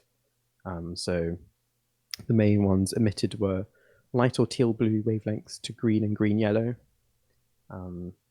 So it kind of makes their feathers appear a bit brighter. So like birds of paradise are all very showy, bright, Yeah. colourful, lots of patterns, big, extravagant like hairdos, tails, things like that. So it was very cool. So in the males, 21 species showed biofluorescence on parts of their plumage, such as their head and neck, belly, and tail feathers, or on fleshy lobes known as face wattles. And an additional 16 species shown or were deemed likely to show biofluorescence in their inner mouth or throat, which is really cool. And apparently, the male Lopharina group, their gape in their mouths, they open it when they're performing to the females. So like lots of them have very odd and unique like breeding performances. So yeah, like if they use their mouth, like the inside their mouth, their gape, actually using that in their displays and having biofluorescence in their mouth, I thought was really cool. And then 36 of the species, the females also showed biofluorescence, so maybe more towards camouflage. So the females are much more drab, especially in birds of paradise. I think that's like the most contrasting colorings there. So I thought that was a very cool study. And they were talking about how they're very highly studied and researched group of birds, but they're still learning new things like this all the time. So cool science. Channeling the inner marmot screams. Yeah, maybe the marmots show biofluorescence on their gapes as well. You never know. Yeah. But yeah, short one from the article, I think published last week at some point. The Guardian. Cool. Well, my news isn't quite so good Oh or no. exciting as that. So mine is pesticides a major contributor to global biodiversity crisis, says study. A comprehensive new study has shown that pesticides are a major contributor to the global biodiversity crisis. The research has highlighted overwhelming negative impacts for more than 800 species of plants, animals, fungi, and microbes that they are not intended to harm. It was discovered that chemical used in farms, businesses, and homes reduce species' ability to reproduce, grow, or function. So obviously there's been a big thing recently, the last 4 or 5 years regarding the pesticide that was used on sugar beets that was supposed to be banned. The EU banned it, yet our government has been giving emergency allowances to sugar beet farmers to continue using it. That has been stopped this year. Here's hoping that continues, but they really need to look at everything, including flea and tick treatments for pets, because they have a very similar impact. Even though you're adding it directly to your pet, that pet then goes and rubs up against things. If it's a dog, it will go and jump into water, like most dogs do, having a good time. It gets washed off a little bit. That then goes into the waterways and has a negative impact on invertebrate life. So, scary stuff. But what's going to be done about it? Not much, probably. At least not for quite a while, I'd imagine. Yeah. Until it starts affecting us, which it probably is in a lot of ways. I reckon it is as well. When you think about the amount of allergies that are now going around in the UK. I don't know what it's like on mainland Europe. I don't know what it's like in the States or South America or anything like that. But if I look at the UK population and you start thinking about allergies that people have regarding food, Mm. like how many people do you know who are lactose intolerant or uh, can't have gluten? You know, that it's all this, and like when I was growing up, that stuff just didn't exist. Like there might be somebody allergic to eggs, or there might be somebody allergic to mushrooms in an entire school, one person for each thing. But now Mm. it's just like so many people I know are allergic to something. Yeah. Yeah, it's interesting. So, like, Eh? where's that stem from? Hmm. That's true, but I wonder how much is absorbed into pet systems too, Yeah, because they're getting having it applied to them. Was it once a month for something, maybe once a year, and things like when you put anything on your skin, some of that goes in. So if it's going on your pet, and if it goes into a waterway and things, that it can do so much influence there, then it's got to do something to the animal itself as well. Yeah, I find the flea treatment thing baffling because I went to a talk about it because I think it's really hard to navigate for people because you have to deflea your pets. Um, and basically, I was asking loads of questions, and the only thing that the the presenter lecturer was saying was um, they don't know what to do really. Like, because you have to they say you can flea comb them, but the flea combs are really hard to use. Like, it just said deflea them as less as possible, basically, because even the more natural things don't really work. So Um, it's proper like gap in the that's market, I quite guess. Like, concerning. yeah. And the way, yeah, with I think I looked as well the amount of if a dog was in close proximity to say like a beehive, it could literally just kill that whole yeah, beehive with how strong it's it's coming Hmm. out of its skin. yeah. It's it's Um, it's and terrifying. yeah, it's just yeah, completely terrifying. And going in waters, rivers, all of this that people don't realize that deflea their dog every month. Well, I also I deflea my cats when they've got fleas, Yeah, but that's kind of why I went as well. But there was no solution to be honest. So yeah. Hmm. scary. The thing to think about as well is like how often do you actually need to apply it? So Yeah, so that's so it. Yeah, you can get subscriptions for it to be delivered to you every month. So you every apply it month. every month, but you don't need to apply it every month. Like at this time of year, No, like fleas and ticks don't exist. You know, what I mean, no, they're all sleeping away and they're in eggs or whatever. So you don't need to be applying it right now. So you're spending money for it not to have any impact. it's silly. Really That I positive think they impact. should cancel. Like, yeah, they should really cancel that every month subscription thing. Yeah, That just doesn't make sense to me. You should deflea your pet for the pet's sake and also for wildlife's sake when it has fleas, you know, yeah. not just to feed it something. But I've Hmm. mentioned it to people back home, and the answer is it's only a couple of pets, not considering the collective effect yet. no, Yeah. yeah, Like we I Yeah. think would it, Once.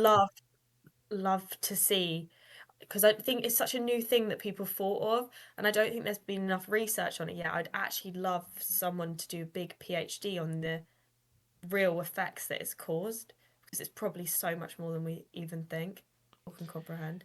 Hmm. so apparently there's been tests done on quite a lot of rivers and streams in the UK, and there's Mm. enough of the tick slash flea repellent or treatment in that water to kill billions of insects.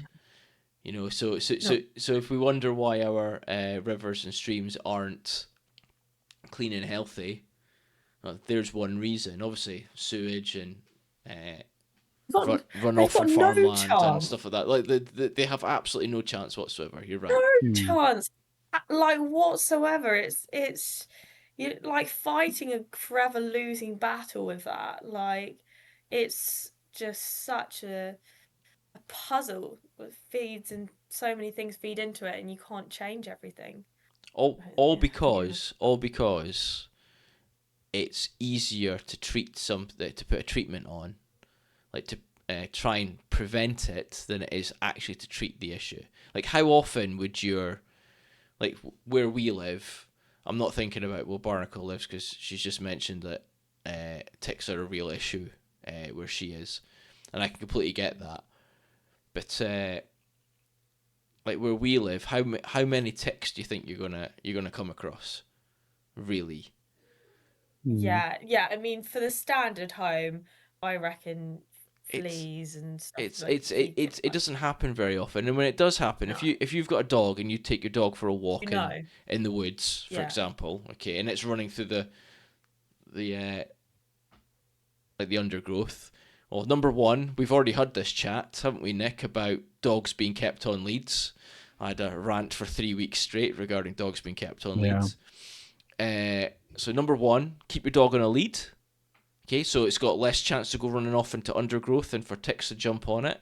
There's a good prevention. Doesn't cost you any money. Uh, Number two, when you get home, just look your dog over.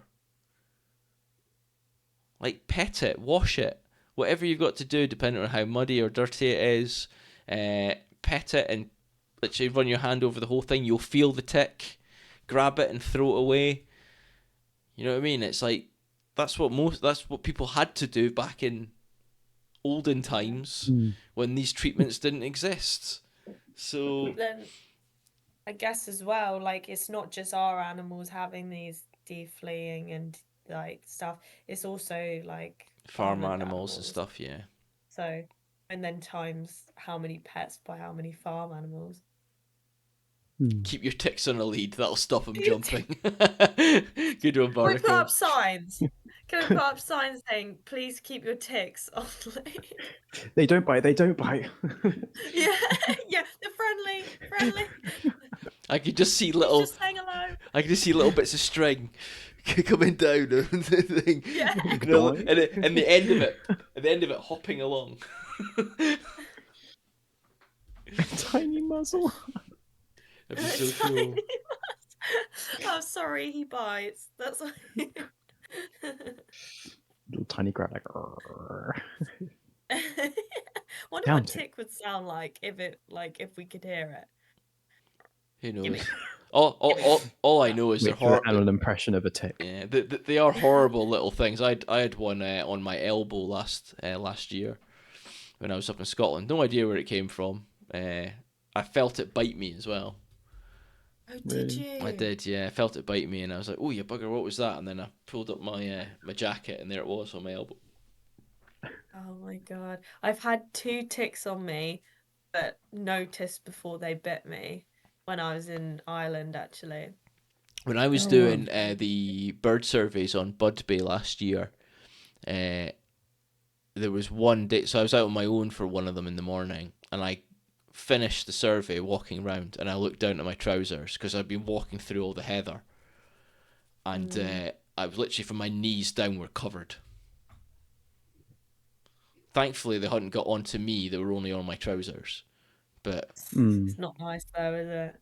no, No. just No, probably like absolutely covered. And then uh, was it Indy and Katie Monk did their hike from Land's End to John O'Groats, and they had one night where they had thousands of ticks inside their tent, and it took them Oh, weeks to get rid of them all.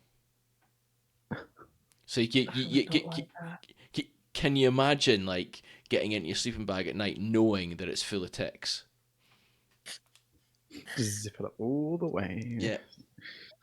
Well, Oh the God. sleeping bags were probably full of them as well. So Mm. they're getting I bitten think I'd burn the sleeping bag. constantly. Honestly feel for them, but it's part of the thing. It's an adventure. It is. Tick bags. Not limes. So Mum and her siblings would roll down a hill and count all the ticks they'd pick up as kids. Oh my god. Tick collectors. There we go. Cool. Right. Last news one is yourself, Cat. So my last news is well managed solar farms can boost wildlife, says study. Just checking you haven't had this while I was No, gone. we have not. Cool. Um, so the report from the RSPB and University of Cambridge was published on Wednesday, which looked at two types of solar farm in the East Anglian Fens. Scientists found that solar farms had a greater number of species and individual birds per hectare than surrounding arable land. It added that farms which had been managed with a mix of habitats that had not been cut back, the grass has not been cut back and maintained hedgerows, nearly had 3 times the number of birds present compared with the arable land nearby. The findings showed well managed solar farms in arable dominated areas could provide biodiversity benefits as part of a mixed land use. The study also found new solar farms should be located in areas of ecological risk, nature protected sites, and other sites that are important for rare and declining species. It suggests solar farms did not pose a threat to national food security, especially when built on low or moderate grade agricultural land. So it's basically advocating that solar farms, if done right, and if they're done on not productive arable land, that they're a good thing and they can host a lot of rare bird species. It's all the grass underneath them, isn't it? So you can have like loads of wild plants there instead of just having grass. You can go with whatever you want. So they could have Yeah, They could have meadows and things underneath them and around them. Obviously, needing access for their vehicles for maintenance and whatnot. But overall, it's places to shelter. The like, can you imagine the amount of butterflies and moths and flies and hoverflies and bees and wasps, the Hmm. invertebrates you'd get from a really good wildflower meadow that's next to them. yeah, yeah, for sure. Like if they're looked after, they can be great. And like it picked up, if you've got lots of arable land and you've got a not very productive field and you build a solar farm on it, it can have so many benefits Yeah, because it's not producing much food anyway, and then it acts as a refuge in kind of like an arable desert. Um, so yeah. nice bit of shade too. Yeah, you're right, Barnacle. Definitely in the hot summer Yeah. days. And like some wildflowers, like tend to grow better in shady conditions. Yeah, Like if they're more Mm, woodland edge species and things. So it's not like shade equals bad, so then all the flowers will die. Like yeah. it's its own habitat, which, as the study showed, is much better than arable or other like types of land use. So that's a very cool study. Yeah. Yeah, exactly. I mean, we'll see probably a lot more solar farms. I guess the thing is they just need to manage them properly. So, Hmm. I think they need to pick the sites correctly. yeah. They need to manage them right. And I think the farmers or whoever the landowner is needs help. I think that's where the big issue probably comes is nobody gets any assistance for these things Mm, to make it yeah. right, like to do things the right way, so that Hmm. they don't just benefit mankind. They don't just benefit us because it's generating green energy. It's benefiting, like you say, really good habitat for what Mm. is What? one of the worst hit species. If I just think about birds, farmland birds have Mm, declined massively since the 1970s. Like huge numbers. I remember Jono a couple of years ago talking about doing farm and bird surveys, and he's like, I never see anything because like there's never anything there because farmland birds have been hit so bad. So Hmm. mm. if you start providing the habitat for them, even if, like you say, it's one field, Things like Yeah. those species, starting with the smallest, working your way up, will start having a positive impact again. Yeah, it'd be interesting actually. I don't know too much about like who technically then would own the solar farm because if farmer say sold his field to us for a solar scheme, is it his responsibility to look after it or the solar farm's I responsibility to don't look know. after it? That would be really interesting. Hmm. Yeah, there's quite a few solar farms around me. Mm. I see them quite regularly, so Yeah, we're gonna see them more. I think there's gonna be a really big one near me, but very, very big. I think a lot of people are not happy about well, it, of but course, yeah. yeah, yeah, we'll see. I'll keep you updated. They keep arguing, just keep burning coal. Anyway, moving on. Yeah. Just put a coal power station there instead. See Yeah, how happy they are. Yeah. Anyway, yeah. I think you're right, Yeah. Barnacle, on that one. Yeah, subsidised Yeah, for sacrificing land yeah, for such projects.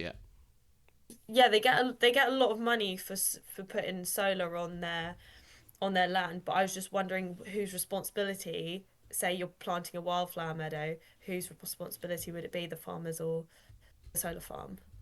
yeah. Because I So guess if it's one of my friends, he works for Nottinghamshire Wildlife Trust, and it's his job to like he gets given a lump sum of cash every year, and it's his job to spend that cash working with partners outside like the wildlife trusts to mm, create habitats.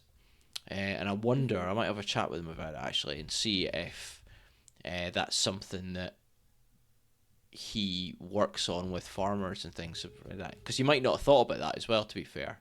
So I might have a, Yeah, it'd be I interesting. might Yeah. I might put it to him.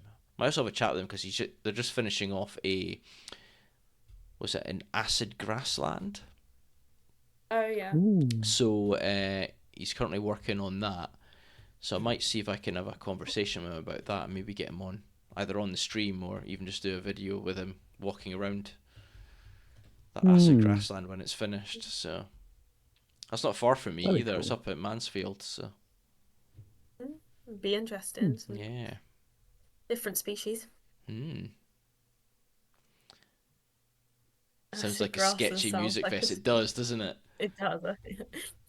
Is that what you mean? Cool. Right. Well, that's it. Been going for ages. Been going for two Oh hours and almost 15 minutes. my god. Oh yeah. Carried away now. Cat's back as well. Yeah. Yeah. It's 9:45. Oh my goodness. It's bedtime. It is nearly my bedtime. I've got to go downstairs, make my lunch, then I'll be going to bed. Got to get up at 6 o'clock in the morning. Yes, Barnacle, you're right. It Oh, is good to thank you, have Cat Barnacle. back. It's nice to be back. Good And to have. nice to see everyone's wildlife encounters. They're Yeah. really making me feel like I should need to up my game, to be honest. Cool. So, just a couple of quick things before we disappear. Uh, we are almost at our affiliate goal. We need One one way. more follower. One more. So, if you know anybody who Someone hasn't get your followed yet, friend. Yeah. should be asleep Just 45 tell. minutes Yeah. ago, Fuki.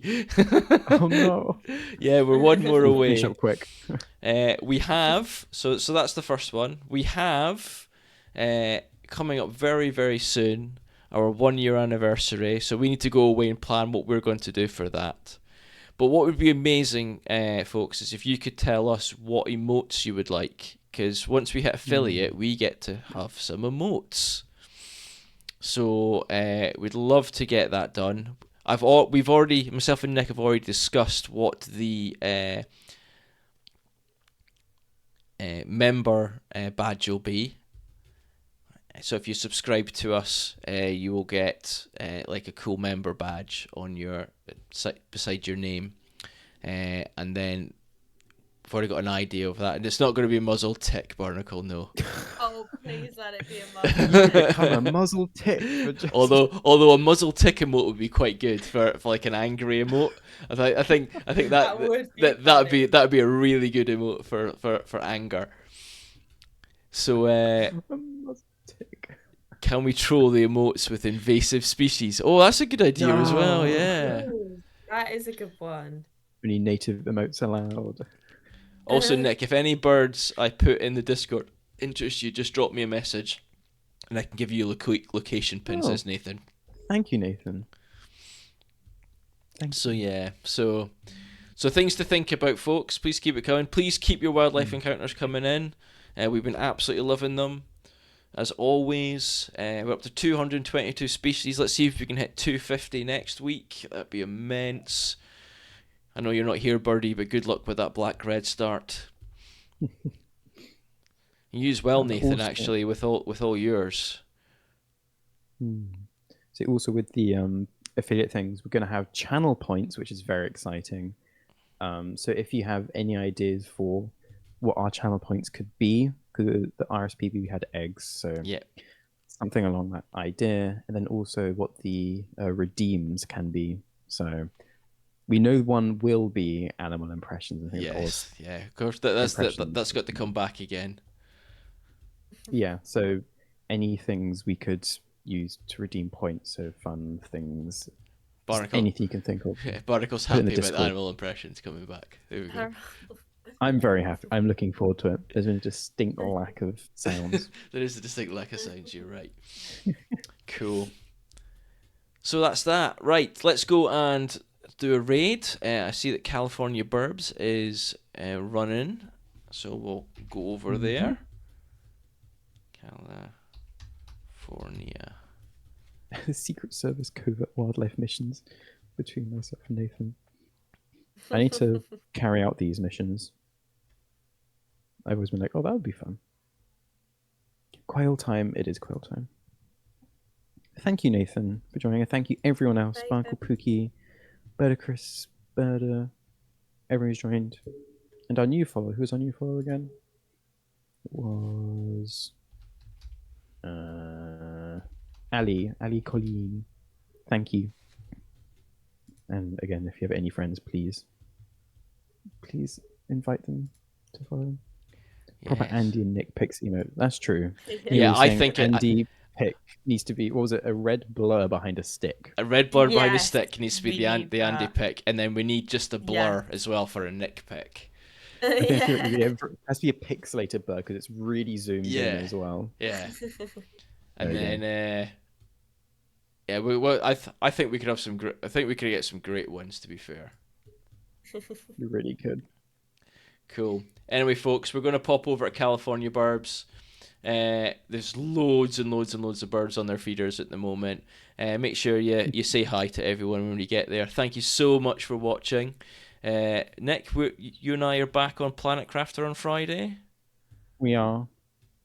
Excellent. And Kat, when will you be joining us next?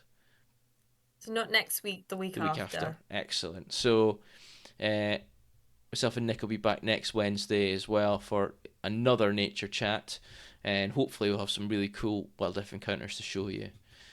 So yeah. So thank you, everyone, and we're going to head off now. Thank you so much, everyone. Yeah, thanks for watching, guys. Bye. Bye bye.